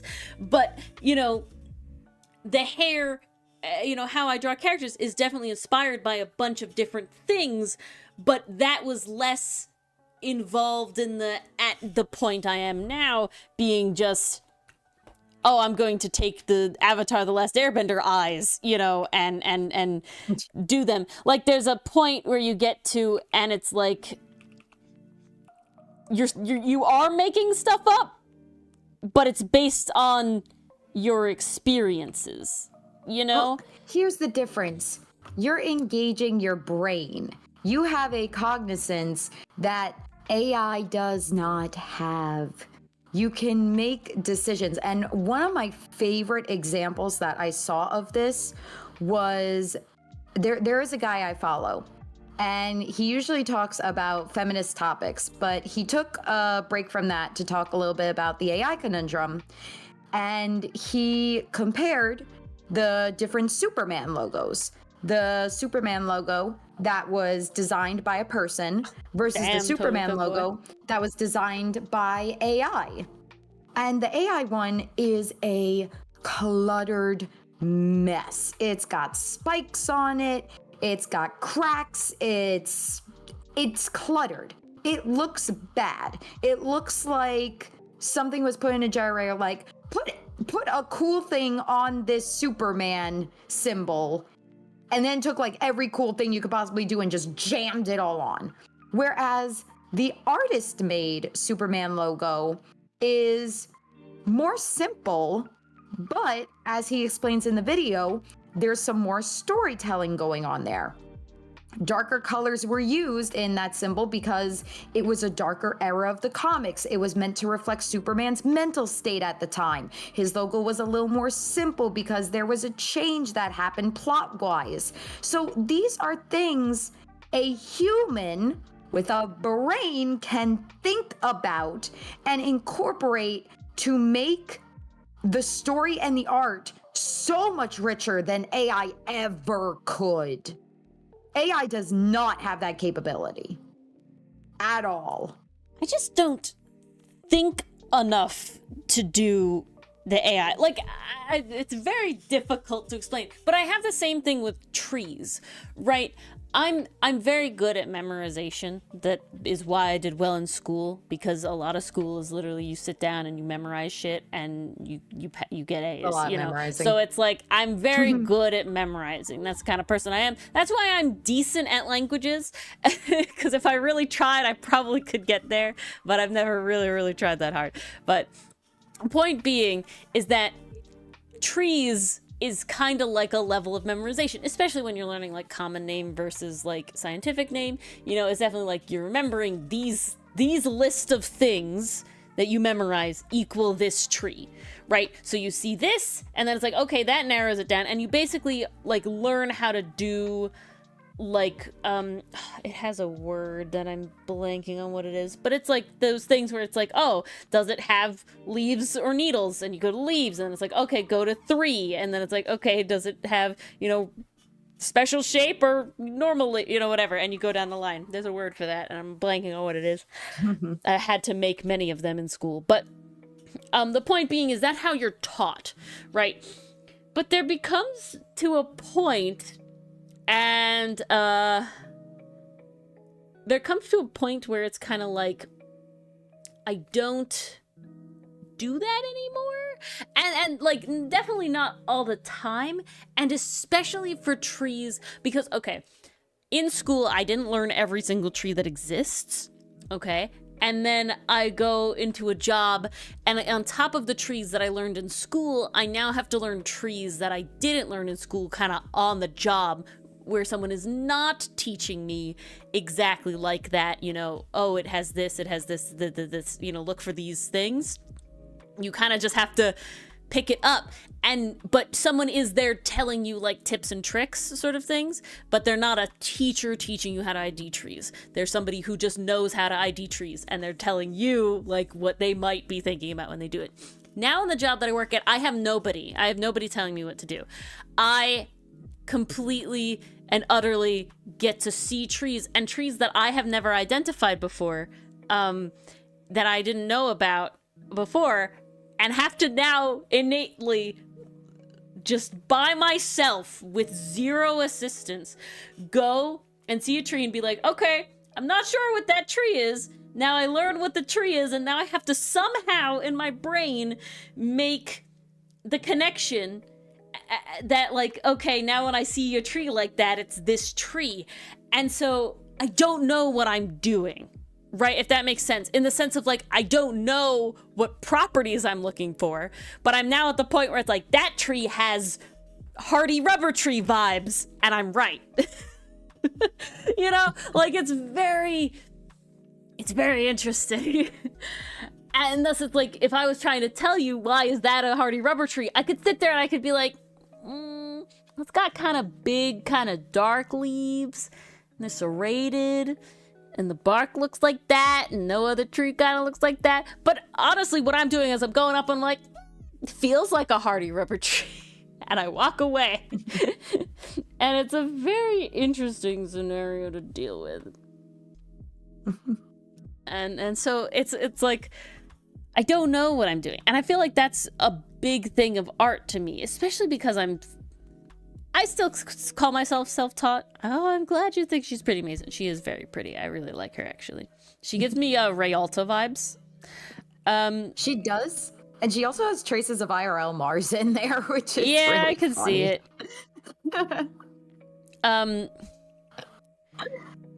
But my hair is actually that length now. I should get cut. wild. It's so long. See, that's why your hair's in the bun in your avatar. It can be a number of different lengths and never change. Exactly. Just nice and easy. Nice and easy. This is totally why we did that, guys. And no Yeah, other reason. that was totally pre-planned. See, and then our avatars are like kind of based on our IRL selves, so that's like a weird different level of like whatever. But I guess my point is that absorb a lot of information, right? And obviously art is not the same for everybody, but absorb a lot of information. And there's definitely like practice. Make specific in things that you can practice specifically, do it. And what I mean by that is like, okay, you know, learn how to draw anatomy. So that means looking at humans and drawing them, okay? And you can use the tips and tricks of being like, okay, there's a shoulder and it makes a shape and all that sort of stuff. We don't have Voldemort noses IRL. No Voldemort noses. No. It'll look more like a nose once it has color. Notice the shading on our avatars' noses. Yeah. There's so many not hard Upside lines the with dimension. noses, man. There really are. It's kind of crazy. Yeah. And so it is just kind of like I've taken all that stuff that I have learned and listened to and about, and then you just kind of do it. And that's why I don't think I'm a great teacher on a lot of things. That's why my method of teaching is via rant. The most effective of methods. Oh yeah. Rants are funny. And then you get fun little side facts. There you go. Ugh.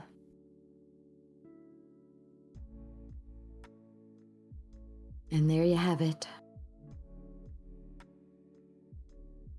Yeah, I still don't know what I'm going to do for Ivan's character. She's so cute, though. Oh. Okay. Definitely Rialta vibes, which I do not mind at all. No, I didn't think you I need the would. next chapter, though. God damn it. Yeah, they really do that, don't they? Yeah. They really Like, do. understandable, but damn. You know? Yeah. That's the funny thing about being like... Bombshell dropped and then dip. Yeah, really. Jesus. That's the funny thing about being like a comic artist or any sort of thing. It's like, and somebody who obviously likes to read comics. It's very like, I want the content, comic artist. I know that it's a lot of work and I would totally take a hiatus too, but damn, that cliffhanger. We have taken a hiatus. Yeah, I know. But it's like, I also get that. We're gonna take a lot of hiatuses. It's like, I understand. I'm just frustrated. I don't want But to. I understand. I get it, but I don't like it. Well, the thing I see happening now, there's one creator I follow, and they have been getting a lot of flack recently because they became an original. And originals on Webtoon, you have a strict deadline. You gotta upload a certain amount. You gotta have like a certain amount of episodes ready. It's why Ori and I will never be an original. One of the many reasons. We want to work on our own schedule. Thank you I want to very work on much. my own schedule. I want to own all my shit. I want to not have to deal with whatever the fuck. They pay you pennies anyway, so it's not really worth it. Yeah, not worth it. But this one creator recently became an original, and by recently I mean like a couple months ago. And recently in their stories they've been talking about like, I've needed to go on hiatus. I'm so sorry, guys. Like, for my mental health, stuff like that. Reasonable break. And honestly, any reason to take a hiatus, like, you do what you need to do, author. We will still be here. We will patiently wait. Sadly, apparently people are not patiently waiting and kind of berating the poor artist, going, oh, well, if you knew you couldn't handle it, you shouldn't have become an original then. To which, you don't know you can't handle something until you try it, which is basically what the artist said. They said, I wanted to give this a try. I've found that the schedule is a little rigorous and I will be back as soon as I can. Please respect that. But it's also like, what the hell? Let me, like, have a life? Like, I can't predict shit. Who fucking knows? Yeah. Maybe my grandmother died. Anything like, could who be going knows? on in that artist's life? They don't need to tell you anything. Yeah. Oh, I just felt so bad for them. No dichotomy. I was like, dichotomy. Shen Comics did? Oh, goodness. Oh, wow. Yeah, there's a lot of drama on Webtoon. Webtoon too, but man, oh man. No, there's a lot of other platforms. It's why we need a website. It's why I want a website. I really do. Honestly, Mars, I will say the Kickstarter idea was definitely not a terrible one. It's certainly. I know it's been done before. I just know we'd need a lot for a website. You've seen it done for a website? I'm sure it has been. I don't know. It's an interesting idea. First time. That would be insane.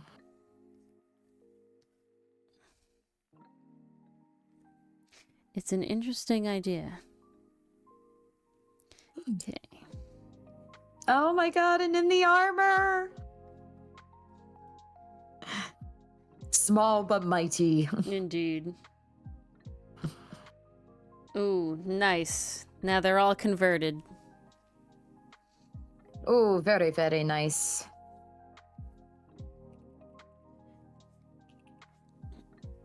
I don't remember what I was saying.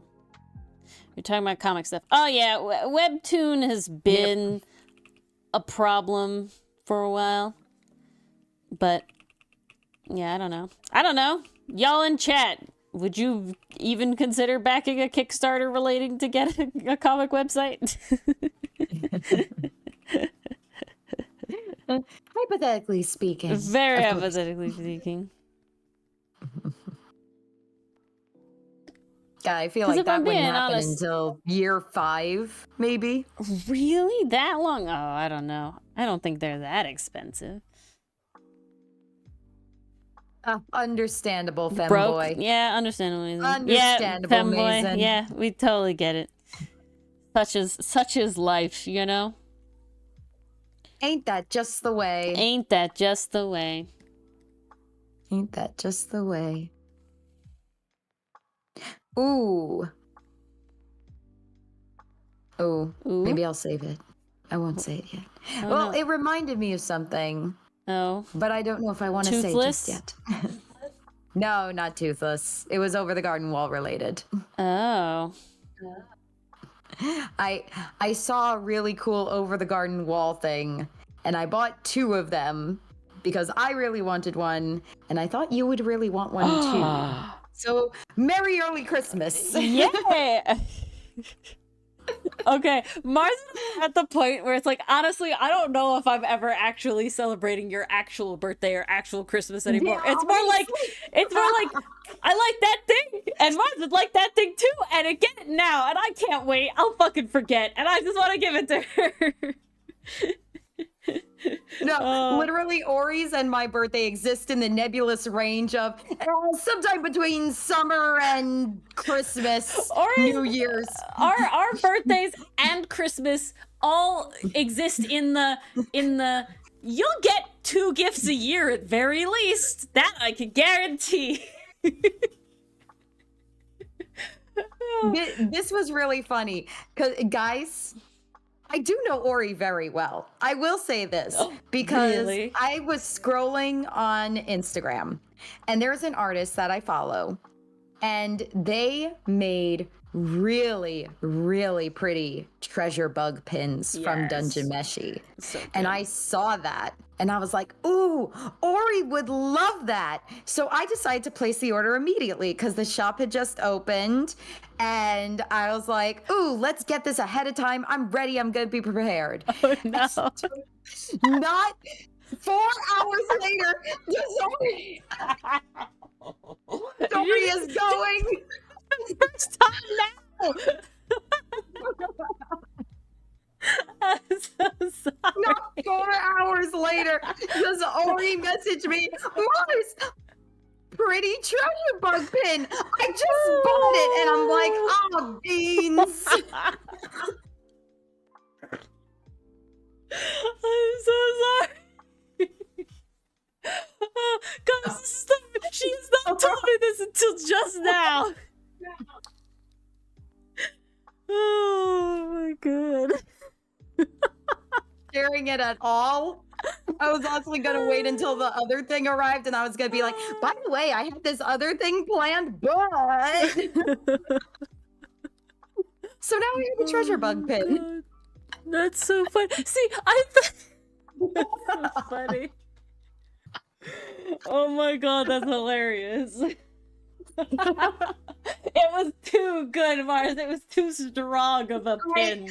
I should have known that it would be too strong a pull for you. That you would not get it immediately. Too strong, okay? You know, I love pins. There's a lot of pins, but that pin was too strong. It was singing. It was singing. It was so God, the perfect. detailing, the wings, just wings, chef's kiss. Oh my god, it was too perfect. Guys, I have to tell you, I ordered something for Mars and I that's a pre-order that I ordered at like the beginning, like spring of this year, that is not coming out until like January. And I like saw it and I was like, these are too good. I need one, and you know who would really like one? Mars. Now, thankfully, I know it's something that because she wasn't working at the time, and I don't think is necessarily it, because it's not like fandom related in this like specific niche, like this hard, that it would have this problem happen. So I'm pretty in the clear. Knock on wood. Also, other funny things I've done. I ordered a webcomic that came out as an actual physical copy of the book. And I was like, you know what? I'm going to order a second one for Mars too. Completely forgot that I did that because that was like a pre-order thing. Completely forgot that was what I did. And Mars is at my house when the package arrives. And there's 2. And I'm like sitting here, I'm like, why is there 2? I don't remember why there's 2.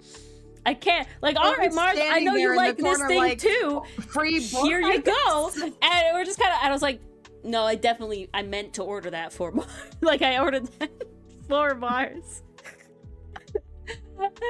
So funny. We are both simultaneously the best gift givers and the worst gift givers. Somehow. It's something, I don't know how We're good people... at finding shit. The execution could use some work. I really don't know how people can save it, if that makes sense, right? I know people, Well, Like I in the don't actually sense know that they people. can keep it a secret, or in the sense that they plan ahead?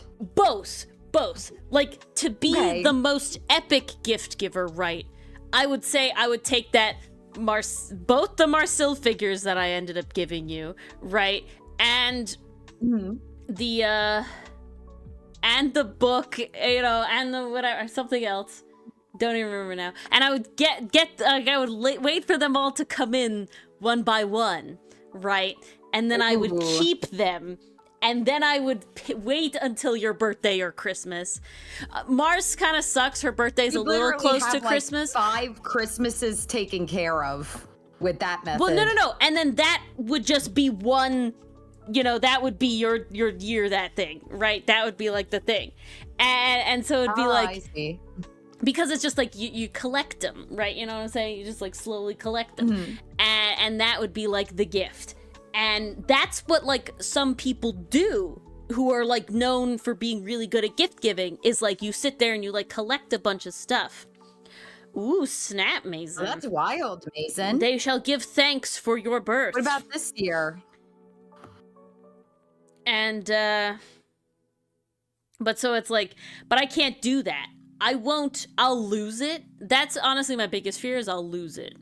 Right? What day is it? It's Thursday, the 31st. I think Femboy is asking Mason what day is her birthday. What day Mason's birthday is? I think it's Chris. I think Thanksgiving is the 28th this year. I think that's what it is. But yeah, that would be the most big brain. Okay, yeah, so not this year, Mason. But that would be the most big brain, is you sit and you slowly collect stuff and then you get it. However, I will say, the second you become an adult with any amount of disposable income, gift giving gets a lot harder for you. And the reason for that is because you're one of two people. You either just buy everything because you can now, or you only like very specific things, so you are going to spend your money on that, right? So Dylan's notoriously difficult to buy for because he only actually cares about like a very small amount of things, which he will without hesitation spend his money on, right? Because that's all he wants, right? This video game comes out, that's all he wants. He's already ordered it, you know, all this sort of stuff. So there's like, fuck, what do you get him, right? And now Mars, because Mars now has money, are kind of like on the opposite side of the spectrum of, it's like, ooh, piece of candy. Ooh, piece of candy. Ooh, piece of candy. Yes. And that's the whole thing. And so it's like, oh. Here's how my system goes, guys. I buy one thing as a little treat for myself for getting through the last 2 weeks. I get one thing for my speech materials, because I'm bulking up my collection. And then everything else goes into savings. Yeah. That is the plan. Ears dichotomy. Nice. Permit ears? Temporary ears. Temporary ears. But that's okay. Boyfriend duty calls. No. You have to tell him, how dare he, okay? Tell him Ori said that. No other context. Temporary.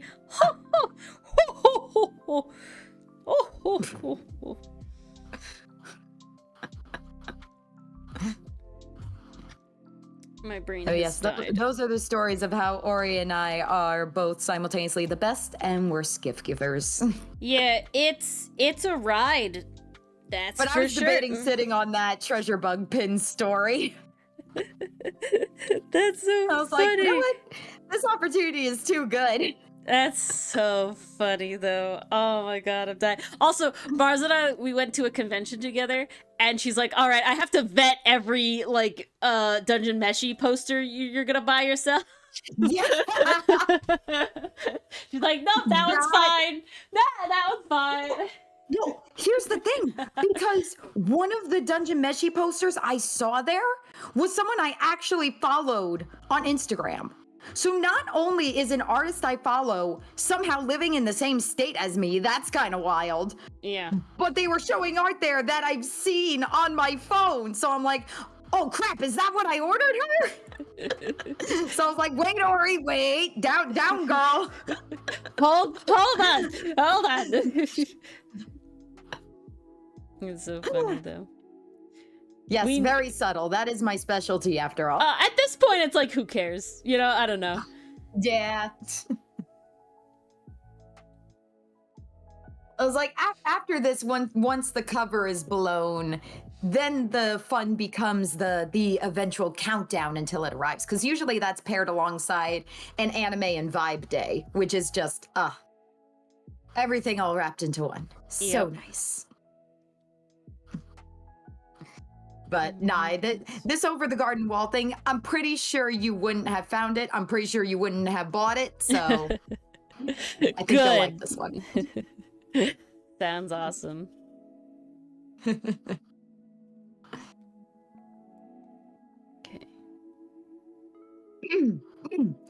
Oh, my throat just died after that. Stop dying. I'm trying. It's a lot of talking in a single day. It is a lot of talking. Even though one of my kiddos canceled today because they wanted to enjoy the holiday. I'm surprised. Of all the kids that got pulled early from school by their parents, none of them were mine. Oh, snap. I'm so shocked. Yeah. Kind of worked out for you, though. I saw everybody. Oh, it worked out very nicely. I don't have to worry about scheduling makeups. Thank God. Because that, guys. That's real bad, I love what I do. I will always stand on the hill that I love what I do and that I love everyone I work with. Good God, sometimes timing everything is just... Hey, Yep.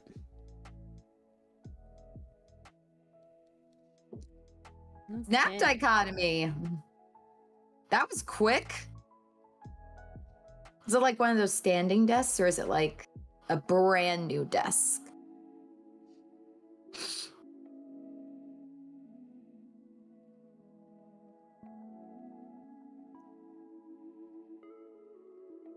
Ooh, I literally like ordered something on Amazon same day today.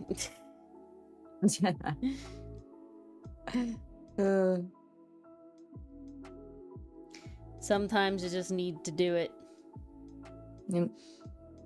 Sometimes you need something and you gotta find it. Yep. Speaking of, see if I can find something. Ooh. Coloring pages.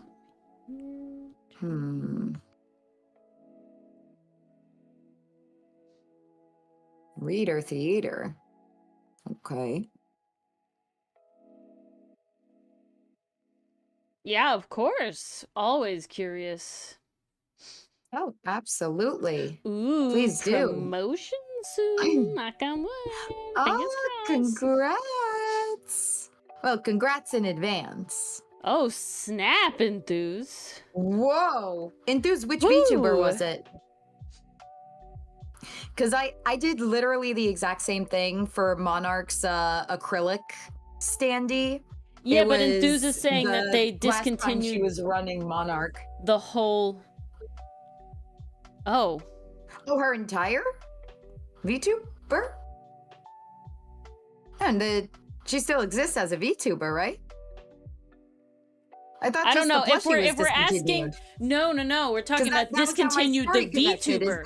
No. We're talking about discontinuing the actual model, the actual brand. I thought it was just the item that they graduated or something. Yeah. No. Oh shit. Okay. Well, never mind. My story doesn't relate at all. She discontinued the model. Penelope. I remember her. This is news to me. Yeah. Uncle Loopy. Plushie. That's so cute. Did she change her model? It was so iconic. Oh. Yeah. Wow. That's she crazy. got picked up by a corporate and became a new one. Oh, so her indie's gone. Well, I guess probably not officially Oh. gone, but gone. Oh snap! I don't think that they would like That's not wild. send the pre-ordered stuff. I feel like that'd be pretty wild if they didn't do that. I mean, good for her. No, they you gotta know? send Good the for her. pre-ordered stuff. Good for her. Otherwise, they'd have to issue But so her many model refunds. was so cute. Oh.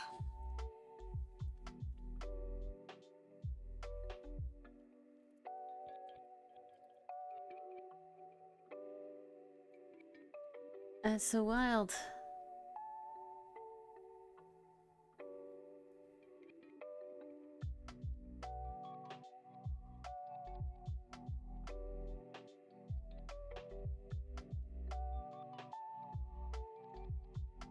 Oh. She's Enya Ignis. Yeah, it looks like that's the thing. That's like a wild thing in my brain. Oh my god. That's such a wild... See, that makes my head hurt. If I'm being honest. Like, a lot. Like, I get why they do it. But my brain is like, no! You are that person. And that character. It's like, I can't imagine drastically changing my avatar. Right? Like, I can definitely see, like, you know, like Iron Mouse does a lot of different stuff. Like Sayu does a lot of different stuff. Monarch does a lot of different stuff. But they all feel like this is that character, but like different. You know, to go from Punkalope to Ignis to Enya, it's like, this is such a wild change. Like, it's a cool model. But it's just like, my head hurts. Enya Ignis. I'm looking this up. She looks really cute, but it's so different. Images. Oh, wow.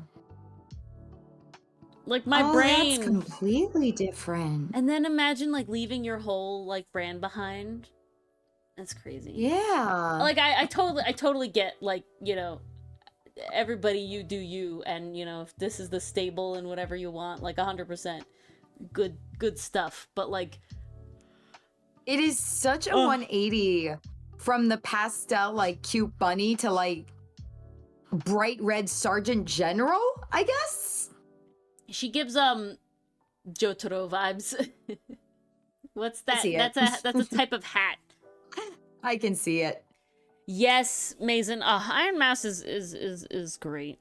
And it's nice to see how, like, she's definitely like a beacon of sort of like, even with, you know, chronic health issues and stuff, like, you can still do really cool things, you know? Like, find a way sort of thing. Very fun. But no, she's always so cute and happy. A very positive girly. Yes.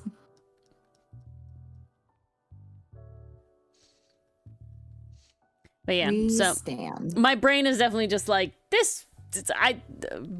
big changes? Nah. Like I hope Mars went into this, because I went into this. You think that's how your algorithm decided to show you us? Really? Why you say that? Wow. Just because she's a VTuber?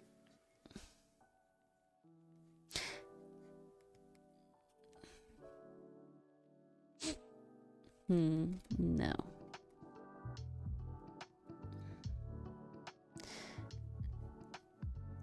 I like the ribbon. Got ribbons all over me. I like them. I feel like they give a level of cutesy that, like, you lose with the armor. You know what I'm saying? Like, I feel like it really needs something. Maybe hair bow on the ahoge?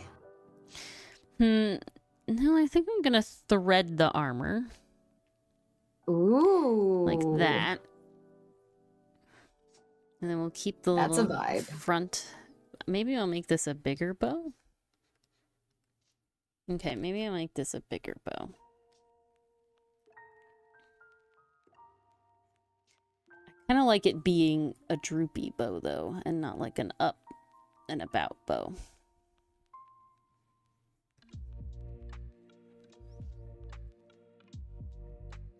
Is it too much? It might be too much. Yeah, it's too much. The smaller one was better. Undo, undo, undo. Yeah, the smaller one's good. It's just enough without being too much.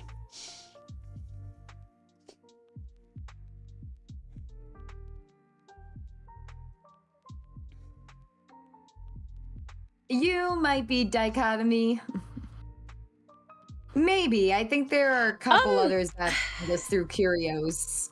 I will say, dichotomy, that it used to be sort of a... It is always a weird thing, actually.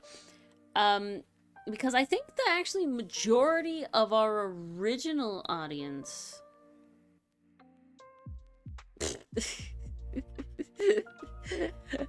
No, it might be. But actually, the majority of our original audience were people that watched Cinderblock Sally, because I was very active in his Twitch chat community, and they knew me. This is really funny. Okay, so one of our, like, OGs, his name is John M47, okay? The man, the myth, the legend. And, he sort of, He went to go touch grass. He felt he was spending too much time on the internet, so he went to go touch grass.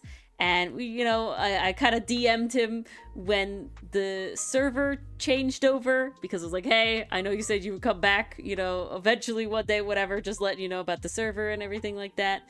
And then he was like, yeah, cool, and he joined the server, so he's in the new server, but never really talked about it too much. And then, so what had happened is we had what is now Ace Attorney, but that, what is now Ace Tooney had that as a TikTok. And that TikTok account got, banned is not the right word, but, suspended for a significant... It was suspended. And I just kind of, accepted that, we weren't getting a ton of traction over there or anything. So I just kind of let it be, and I just let it go, and I didn't really care. And then just for whatever fucking reason, I don't know why, I just decided I'm going to try to log in. And it was like, yeah, we're back. And John follows the TikTok so I can see that he likes us on TikTok. He lives. Amazing. He lives. Oh, I'm so glad he lives. OG definitely has, a very loose term, Mason. So with that, I would say, yeah. Love Max Collective. Very nice. It's one of those things where it's there's a certain point when I'm not sure where everybody came from, right? Or when. And I assume that the vast majority of people have come from Ace Attorney at this point. But Dichotomy, I think you're one of two people that came specifically from the Origami Curio at all. And I think that was always the minority. And the reason for that is because you had no other Dungeons & Dragons connections. Now, I had a bunch of people that are originally from, like I said, the Cinder community. I'm pretty sure TD Pod is from the Cinder community. Delport, would join every once in a while. He's from Cinder's community. And,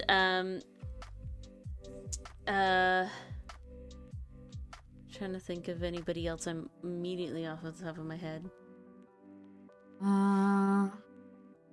Yes, Dichotomy. That's the fun of it all. I'm not good at promoting. If I'm being very honest, I'm a very bad influencer. And the reason for that is I just fucking can't. And there's also a part of me where it's I don't want.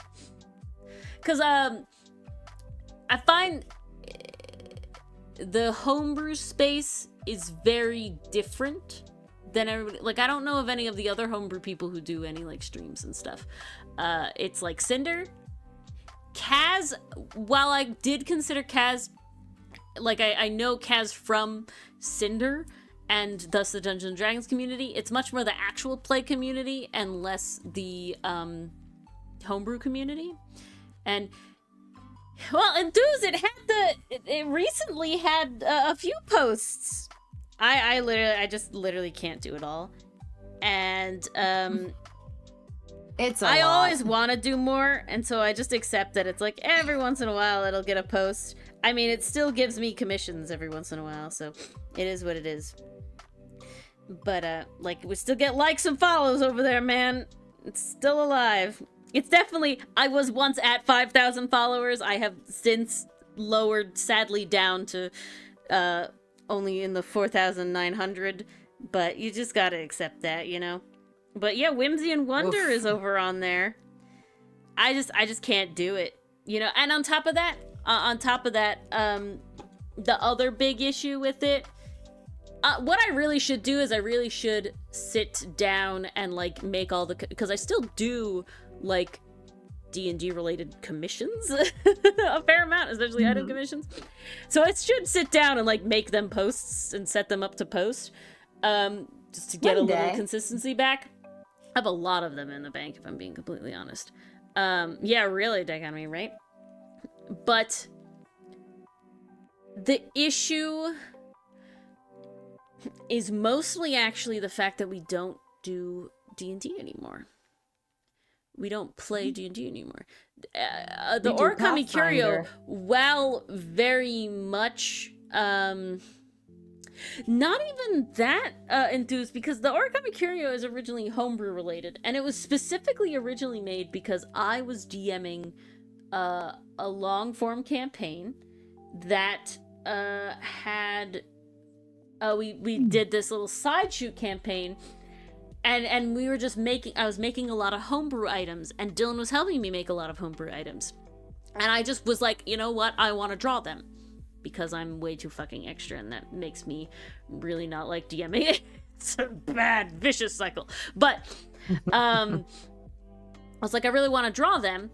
So, I saw things like, you know, the Griffin Saddlebag, and, like, a few other ones that I'm absolutely blank. My Shiny Box, Loot Tavern, all these sort of things that had this.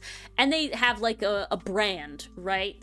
The Wondrous Emporium, they have like a brand sort of thing with like the border and everything, and great and all this sort of stuff. And yeah, nice. Jinx. But I was like, you know what, I can do that, right? Like, I can just post, like, I can draw the thing and then just make this little like template background thing and post it. And I thought, why not? And it ended up taking off way more than I ever expected. Technically not dichotomy. Well, I guess technically I can, because if it comes up as I say it, then it is a jinx, you know? For me, at least.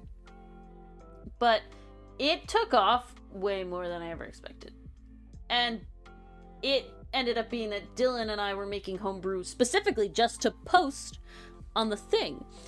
And that ended up drawing Cinder's attention on Reddit. And that's how I met Cinder, is he literally on his Twitch reviewed one of my items and then like commented on the Reddit post like, hey, I reviewed your item at this time slot, you know, here's the link. And I was like, cool, I'm gonna watch that. And he thought it was funny, and so I kept joining the streams, and then we became bros.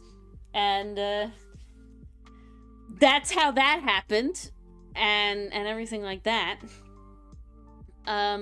But I will say the vast majority of content that's on there is from Dylan actually making, what about Starman? Oh, as a streamer? Apparently you yeah, forgot him. yeah, as a streamer. Yes. I was trying to get back to where we went. Starman. Yes. Yeah, but it's definitely a smaller community, the homebrew stream community, versus like the actual play community. And but yeah, some vast majority of the content is from Dylan. And while I do have a list of no, it's okay. It's fine. I got there. We got back there. I do have actually a list of items that are relics. That's what we call them. That's the whole thing. And they're basically like upgraded boosting things for like they're subclass specific items, and they're really cool and I like them. And I did do the like bard one and everything, and they're all written out and they're all done. and everything, but just doing the comic and everything, that was sort of the thing that got put on the sideline. And sometimes I think about it and be like, oh, it's kind of sad. But if I'm being completely honest, it's one of those things where it's just like, well, I kind of have content. Again, not actual homebrew stuff. It's mostly like commission stuff, which doesn't have stats. But it is just like, there's too many things going on. I will say, life has gotten a little better now that we have Zilla doing some of the subtitle editing, doing all the subtitle editing on the Ace Attorney videos. God fucking send. It helps also, out so much. Only having 10-minute videos, really, really, really easy. It is, man. And I think that's why Cinder blew up really, really well. Cinder got into like YouTube videos and stuff, and he grew real fast. He's doing a lot. He's doing a lot. Rally's going. Rally's just a big project that has a lot of hands on deck, so that'll be a while until it is like self-sufficient, I guess. A long time. But like I got my fingers in all the pots, guys. I gotta tell you, I'm still there. I am a mod. This is hilarious, actually. I don't know if even Dichotomy knows this, but I am a moderator on 3 separate D&D related Discord servers. Which is hilarious to me. And while I wouldn't say I'm like, have fun with your phone call, Dichotomy. Yeah, 3, enjoy. Dichotomy. 3. We could talk about it later, though. But yeah, I'm growing. My influence is everywhere. But I'm definitely not super active on like all of them. I'm probably most active on Dichotomies, and that's a newer sort of development. I don't have a kitten, no. I would never. I'm the cat person over here. Not that kind of my kitten, cat Mars. will always be a kitten. Oh, well, that was an ace moment. I had to think about it too for a second, but that one flew right over my head. I didn't catch that one at all. That ball is all the way in the outfield. I missed it so bad. I'm gonna weave the ribbon through her hair. Ooh. Ooh, that's going to look really pretty. Okay, I actually have to look at how ribbon braids work. Let's get a reference! Woo! Dun, dun, dun, dun, dun, dun, dun, dun, dun, dun. Ba-da-ba-ba-ba-ba. You can't send the Discord mod. But I'm not a Twitch mod everywhere. See, that's the whole thing. I'm only a Twitch mod for Cinder. What are Discord mod allegations? What's happening on that front? You Am know, I living under a rock? Inceldom, yeah. Oh, that's unfortunate. Yeah. I just accept that I sit over here in our little niche, so I just like, yeah, you know, we're good. You know, just don't be rude and don't pay us stay high. That's all we ask. I feel like it's better than being a subreddit moderator, though. Oh God, one of my friends is a subreddit moderator, and she goes through hell. Our niche is a good niche. Like, it's so It is a good niche. It is a good niche. 2, it like affects how I think about things in the sense of that I'm like, everybody knows about this, and then it's like, oh no, this is actually like a really niche thing that like nobody knows about. It's same with like the idea that like so many people in our community are like ace spec, you know, and everything. It's just like a wild like conglomeration of like, wow, all the aces have congregated. We have gathered them all here today. That's kind of how that one braid looks, but I don't know if I like that so much. I think I really want it to have more ribbon. More ribbon. More ribbon. All the ribbon. All the ribbon. Oh, there we go. Yeah, something like that is good.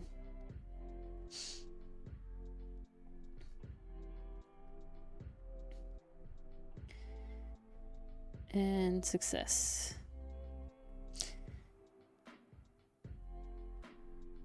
A ton of younger people are finding this community. It might just be positively correlated with youngness. Who knows? There's always a chance. I don't feel like most of our ace people here are that young, though. The 3 ace people that immediately come to mind in our community are you, Enthused, Pastry Puff, and Jamie. And I know you and Jamie are not young people. That was said in quotes. Sorry. So, not 100% sure. Who knows? Doesn't matter. We're a welcoming community. If you leave us, that's okay too. We accept you. You gotta find yourself. Yeah, and I'm only 20. That's a weird number to say. I'm only 26. Okay, and I don't think that 21 is in the spec of positively correlated with youngness. I don't, you know what I'm saying? I feel like at 21, you're fairly set. I would agree. I feel like the it's outliers that are like, wow, I had to find myself at like, you know, like an older age, right? Like I realized I'm trans during COVID or something. Not to say that doesn't happen. Oh, no, it certainly happens. And it's definitely completely valid. But what I'm saying is if you're at the point where you're researching, like where you've gotten to the ace community, like I feel like you're fairly in the LGBTQ plus, you know, sort of like genre of things where you are trying to figure yourself out, if that makes sense. Versus like the people you see that are like, I'm like 30 and I've just realized I'm trans, are like, they're not sitting there looking at the trans stuff. You know what I'm saying? Like they're not in there going like deep in the internet.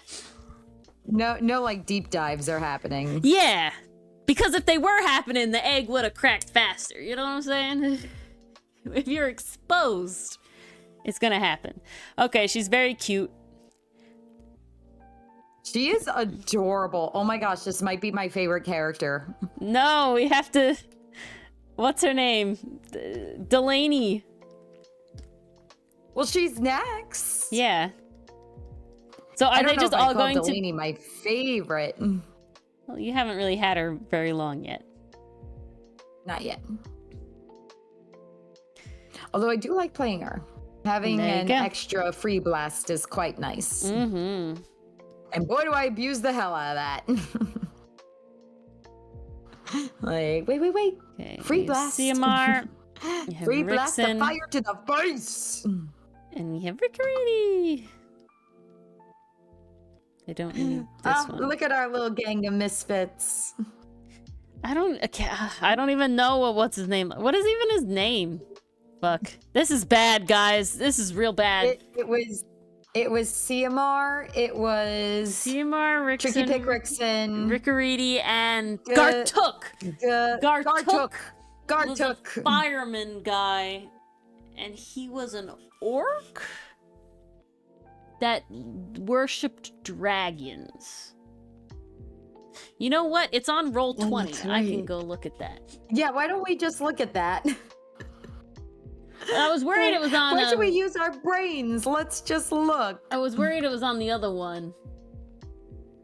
Foundry. And I don't know if I can open up the game if it's not open. How is there still hairspray on this screen? This screen was nowhere near. Or is it just dust? I don't even know anymore.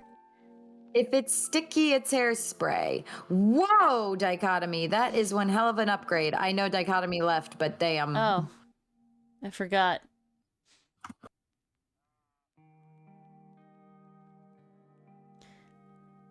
Oh, that's the kind of shit I need. I need the L, man. I would love an L-shaped desk, but it would never fit in my room. Yeah. Not in a million years, unless I changed my whole entire setup, which no, absolutely not. Gartook. The next time I change my setup is when I have my own place. He's an orc that worships a dragon fire warden thing. Character details?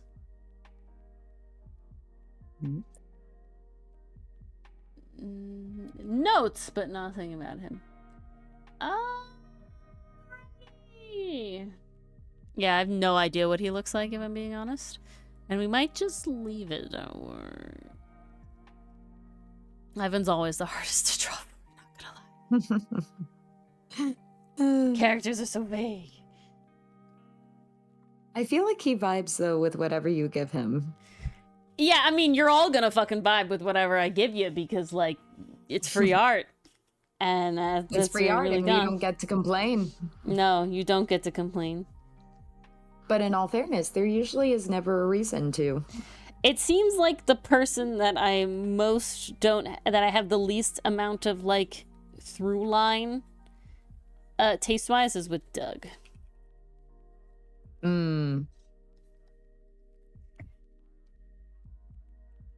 It seems like that's sort of just the way it goes. However, Dylan does have taste sometimes that I'm just sometimes. Like, I wouldn't choose that. Mars and I, on the other hand, we're right up there. Mars goes, I want to be, it's technically a gnoll, but not a gnoll because, you know, it's Pathfinder. But I don't want to be an animal head person. I want to be like a collar. And it's like, yep. There we go. I just don't want a snout. See? Vibes. I don't want to imagine myself with a snout. I don't want to be discount Delphox, thank you. Sometimes it's like animal-headed characters, cool, fine. I don't have an issue with them.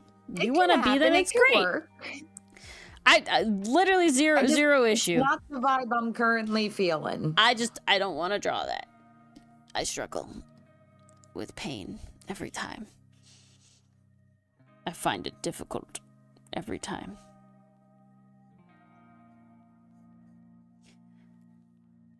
Delphox is goated. Delphox is goated, but sometimes you don't want to be Delphox. Delphox. I just don't want to be Delphox. I absolutely love Delphox. That was my starter. Gartook wasn't very edgy. What do you remember about Gartook? Mars. I remember that he got pushed out of the room and came rushing back by the time the battle was over. Food. Yeah. That was the big moment I remember.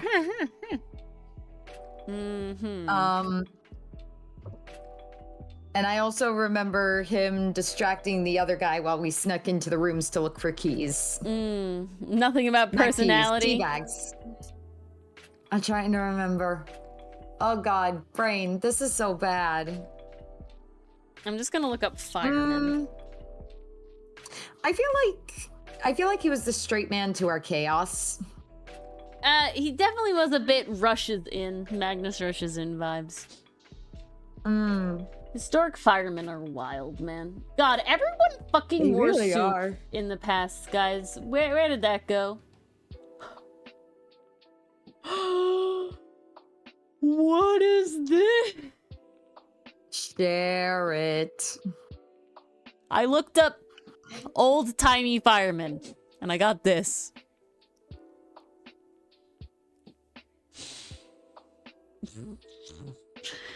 Oh my god. What decade? Just in the history of firefighting. It's just in his mouth. Wow. I'm just so used to like a mask. He's just snorkeling it. That is the direct line to oxygen. He's just fucking snorkeling I can't argue with that. That's pretty efficient. every occasion is formal. No. Then they go way extra with the formal. The formal is extra. They have to enhance their game. If they look so good in everyday life, you gotta enhance your game when you gotta be formal. But it's like epic at that point. You know what I'm saying? There's like, ooh, everyone looks good and dapper, and then there's like, oh, we're going fucking all out. But there's also like, there's no real need to necessarily have as many formal events if you always just look good, you know? Okay. And what's wrong with that? And what's wrong with that indeed? Okay. We're gonna give him like... I'm so mad. What are you mad about? There is this one really interesting channel on Instagram. I'm picking my words very carefully here because they have very cute images of animals on their feed, and they're like little pastel cartoon animals. They kind of remind me of like Sanrio characters, honestly. Okay. And they're very cute, they're very adorable, and they come with like a little affirming quote next to them, like in the video, and it's good vibes. The videos have nice music and they have the cute animals, but then I click on their channel. And it says, brightening your digital spaces with AI magics. Yeah, I was waiting for it. Yeah. I was waiting for it. It hurts. It hurts so much. I want to believe that the art was done by hand and then AI was just used to make elements move around. No. I am tempted to ask them, how do you use AI? Send one to me. Send one to me. I'll suss it. I'll suss it. Suss it. Okay. I'll suss it. Here you go. Suss it. Suss it, girl. I'll send you 2 for good measure.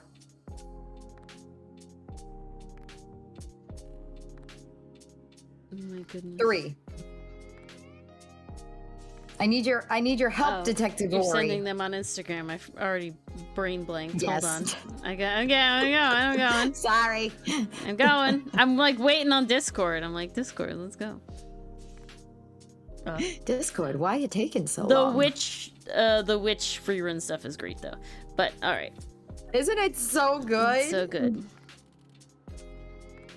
Oh yeah, no, you can see all them artifacts. Jeez. I'm very sorry, Mars. Oof, okay. That's very AI. Alright. Ooh, the water moves real weird. Ooh, and the line weight. Yeah, very AI.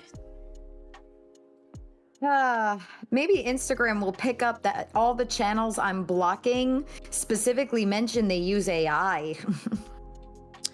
Oof. Check that with your algorithm. Sorry to break it to you, depressing. Mars. Nah, it's okay. I just gotta find cute pastel animal characters elsewhere. I think I definitely have someone. Let's see, who am I following over here? Let's see, who does cute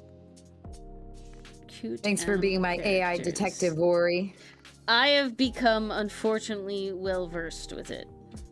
Oh, here we go. This one looks good. I design plushies and stuff. This looks promising.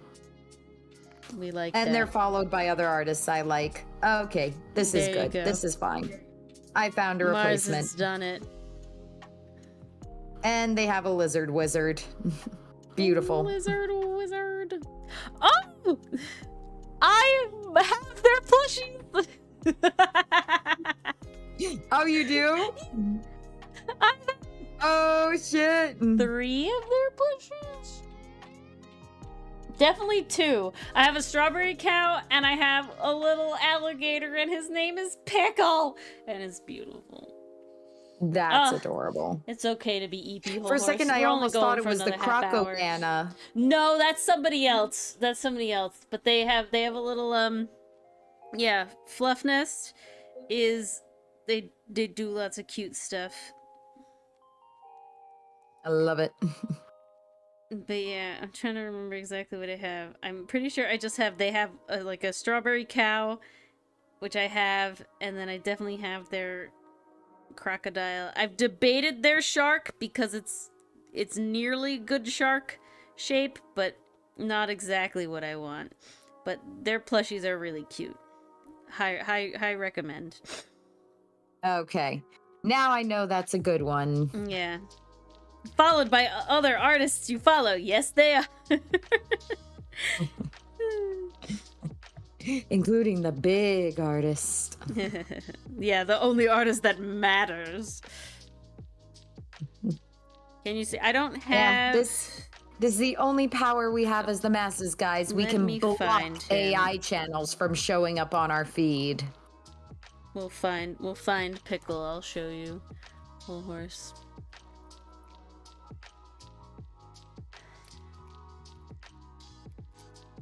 We like long boys. Oh my god, there he is.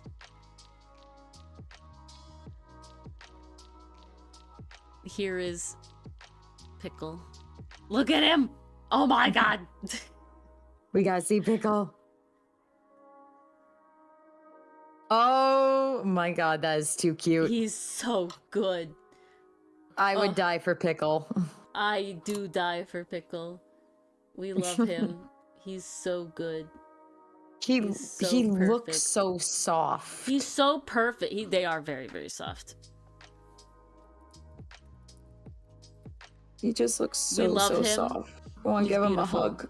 I also have this one. This is the strawberry cow.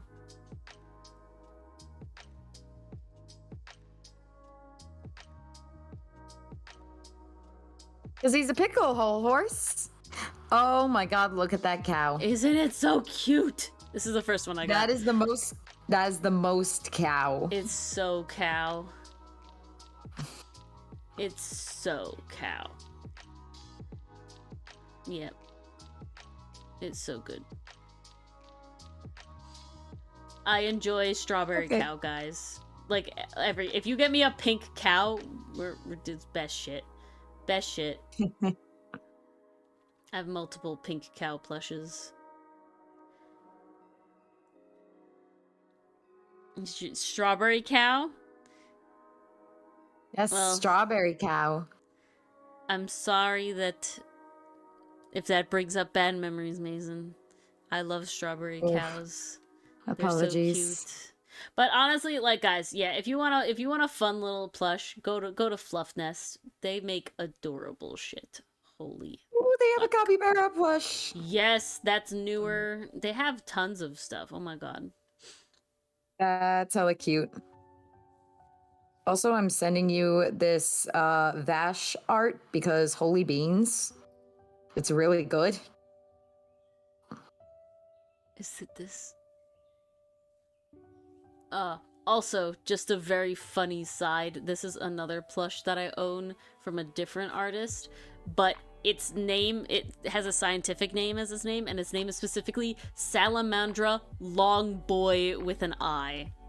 And he is long. I love that. And he's lovely. This is by Fawnwood. They make cool, like, really, like, this, like, cool patterny stylized creatures that go on. And like, it's long. It's long, man.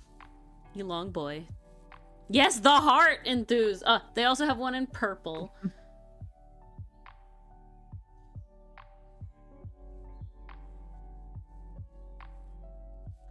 They also have one in purple. So long. I love the long. And then last but not least, I also have Croco Nana.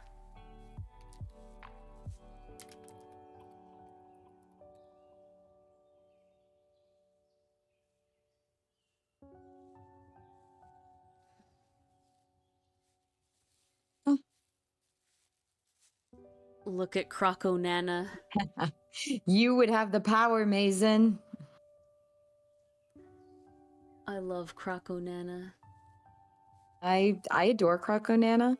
I met love the Croco backstory Nana. they came up with for Croco Nana. Yes. I met Croco Nana in person in NYC Comic Con, but they didn't have any of the size that I wanted. And then It's back in stock. I finally found it in stock. Yeah, I finally got them in stock. It's finally back in stock. We love Croco Nana. We also love Stitch. I also love Stitch a lot. Stitch is good. Stitch is good stuff. I like long boys, guys. I know that's not Stitch, but I like long boys. Long boys are beautiful. Why do you think so many of our characters have tails? It turns them into long boys. They change length so much. Holy shit. I know. Sinit's tail throughout the entry I've been working on keeps morphing in length, Mason. and it's hilarious. I do mean Stitch is in the Hawaiian Gremlin.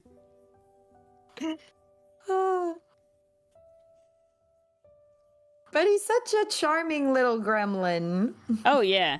If I didn't like gremlins, I wouldn't be with Dylan for nearly 10 years. He goes goblin mode. We know this.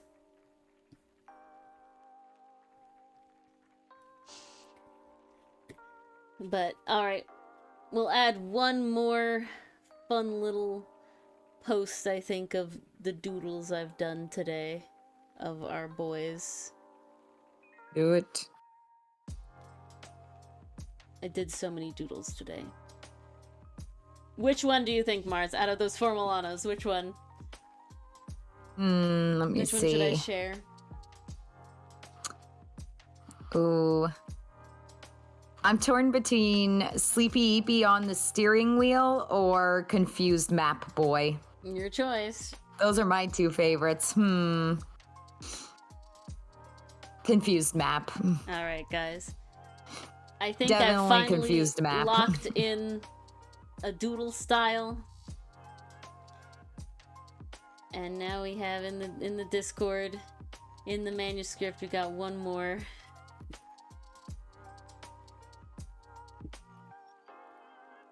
I will say, this makes me feel better about Ko-fi related stuff when we get back on the Ko-fi. Because if I could doodle like that real fast all the time. Alright, guys. Give me any doodles that you can think of for any of the Outcast characters. Good night, Mason. Yes. Poses and things. Good night, Mason. Yeah, and happy Halloween.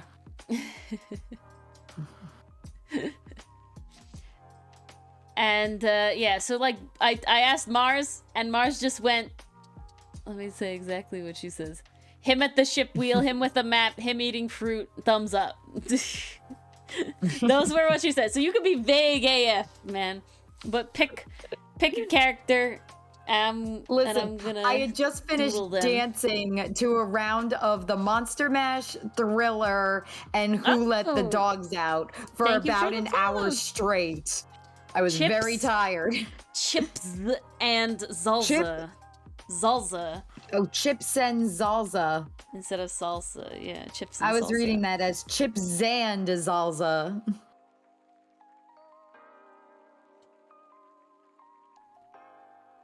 Oh no! Ooh, whole horse. Whole horse. Be careful. How did you do that? I think they're falling asleep and they went dunk. So be careful there. That makes sense. Go to bed. I mean, we're signing off in like 15 minutes soon. You know, I think I'll probably do a little more side streams in Discord coming up.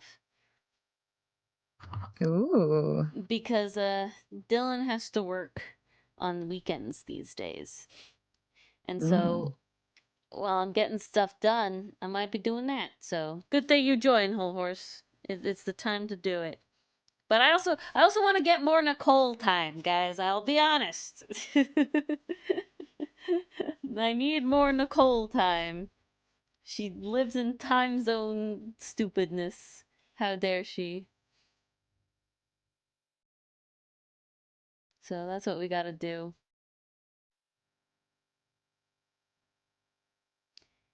Alrighty. Yeah. Oh, okay, whole horse. Well, I was trying to give you an out, Giving the but you benefit of know, the I doubt. guess not. Good night, whole horse. Good night. He definitely doesn't look super fantasy, but I don't know if I'm upset about Mm, that or not. I don't think he needs to look super fantasy.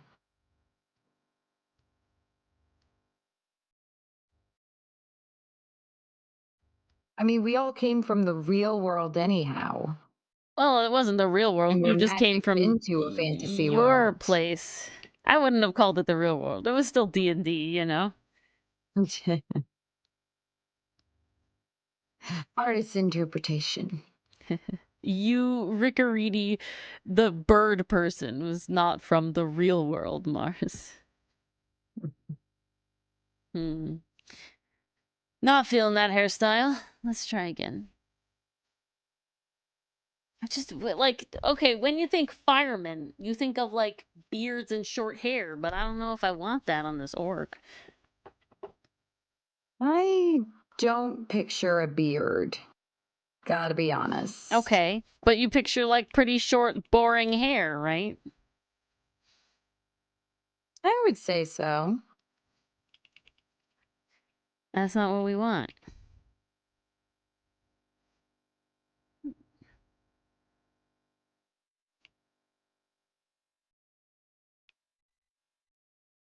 What are some fun tusks we could do?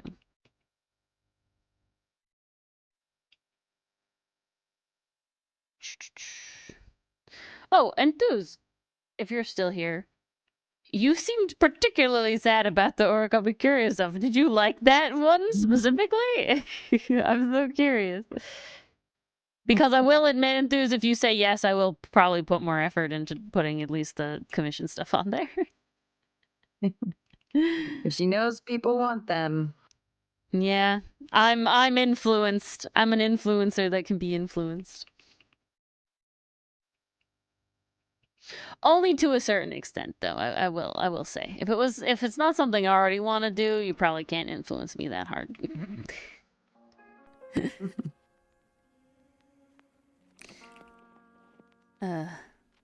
Enthuse, fun fact, Enthuse accidentally influenced me doing shorts again because there was a period of time where they were just too annoying and difficult. I didn't want to bother, and then Enthuse was like, I found you guys because of shorts. I'm not only easily swayed, Enthuse. I will say, it is something that I want to do, but it'll, like, move up the list. You know? If that makes sense? There's a constant list, and things sit on that list based on deadlines and effort and just general desire. But they're all moderately desired if they're on the list. So, you know, people wanting things can just move things up the list. It really can.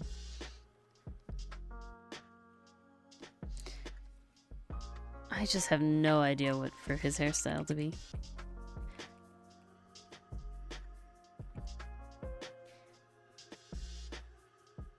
He had the least direction, that's for certain. Oh yeah, there definitely has been a general decline. Because, partially, we don't do Drawings and Dragons anymore and changed it to Making Time. Both because Ori needs making time, but also because we really just don't have that many people who are, like, TTRPG specific. You know what I'm saying? We kind of moved away from that just with a lot of our group, a lot of our people, community, there's the word I want, being, like, Ace Attorney related. And I will say, while the pipeline between, like, general artist creatives and Ace Attorney has a crossover, there's also a crossover between, like, artists and, like, TTRPG stuff, but they're, like, a different crossover. So definitely, like, not as many Ace Attorney people were, like, also into the TTRPG space stuff. And because we moved to Pathfinder, there's definitely a, like, it's even more niche, if that makes sense. I wouldn't consider Pathfinder, like, super niche, but, like, everybody knows about D&D. Whether you've played or not is a different thing. But, like, you have to be in, like, the TTRPG space to have maybe possibly heard about Pathfinder, right? And so it is definitely just, like, the way our lives went, sort of went in different directions. That it did. We parted ways. You know, we decided to just be friends. And then the biggest thing for definitely making, like, yeah, it really was. Because, like I said in Dues before, it was definitely, like, our original audience, so we started streaming with the specific intention of gaining a following so that we would have people who wanted to read the comic when it came out. That was 100% what we did, the thing we did, and why we started streaming Mars 9. Main thing. And because a lot of the people that were new of me and that were going to watch our streams were from Cinder's community, it was a large Dungeons and Dragons related community following. And so that was sort of the space that we wanted to maintain their attention, right? We wanted to maintain their attention. And then we were doing chat plays because there was a period of time where that was getting us a lot of, like, views of people, like, coming over, but then, you know, it's just a lot of work and it kind of leveled off. And then we decided to play Wandersong, and we just had fun doing that. So when we moved to Ace Attorney, it was like, all right, we're just having a good time. And then that, like, blew up, right? And that's, like, totally where the majority of people, I think, find us, right? And definitely that sort of thing. But if I'm being completely honest, we could probably have a lot more people on streams and stuff. It's a combination of I can never do just one thing, and to do just one thing would really suck. If that makes sense. Like, you look at other artists who stream, right? Because I feel like that's front and foremost what, like, I would consider myself as, like, in the artist space, right? Because everything ties back to the art.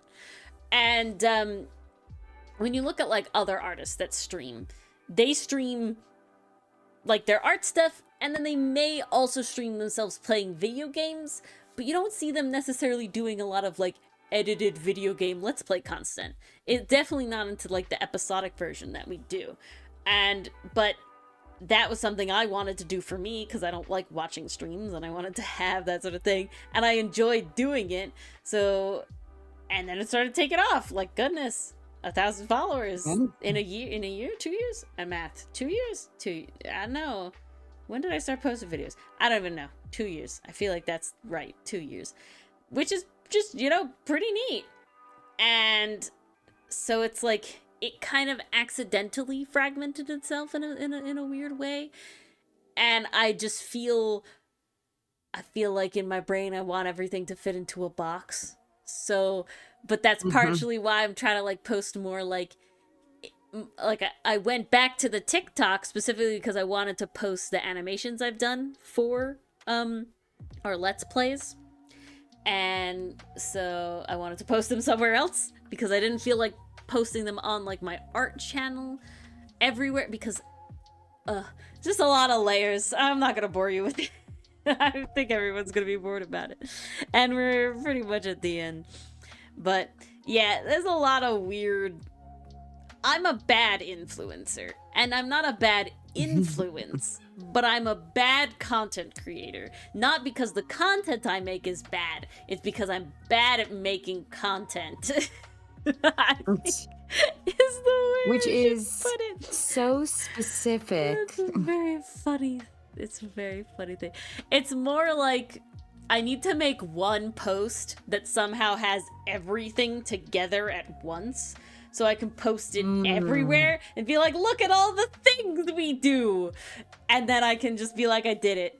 It is so in the weeds. Everything's in the weeds. Like, yay, these are things I think about, you know? It's things I think about. It's levels of, like, okay, you have your art Instagram, and there's no Ace Tooney Instagram, and there's no Folding Planets Instagram. So it's like, okay, so but I care that all I post on the Instagram is like nice polished things, and then it's like, oh, look at these doodles that I'm posting for, just everybody on Discord. They should really be posted on all the other Folding Planets things.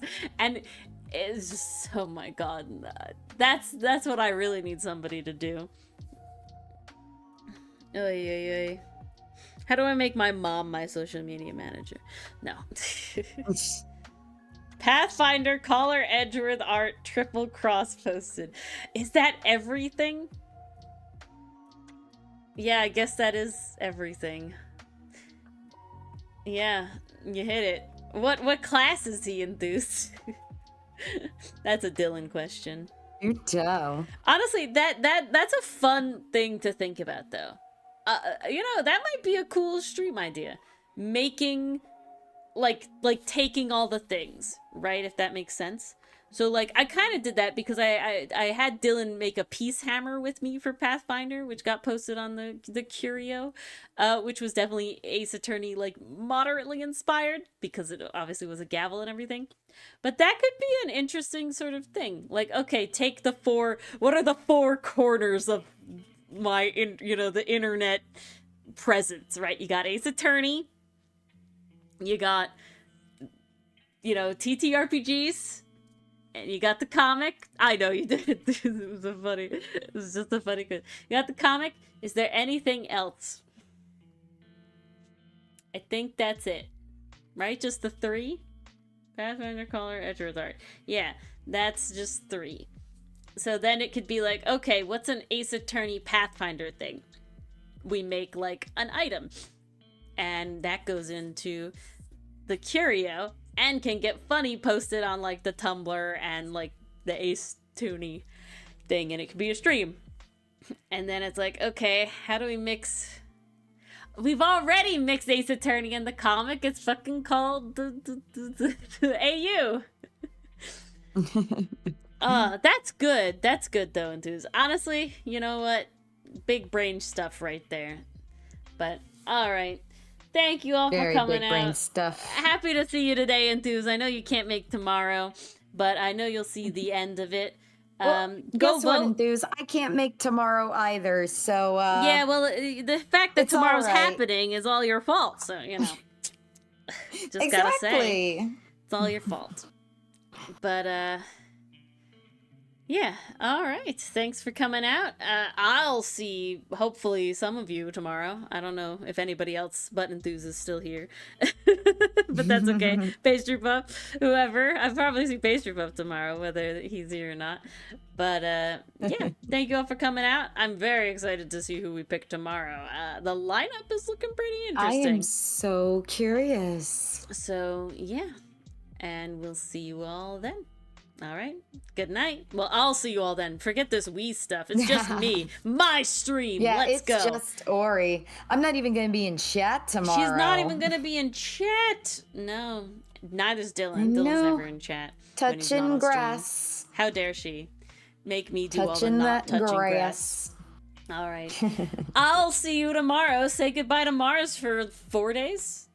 Yeah. For the week, yeah. Goodbye, Mars. All right, you guys. Have a great week. Have a great weekend. Take care. We'll talk crap about everybody tomorrow with Ori. All right. I'm sure you will. Good night. Ta-ta.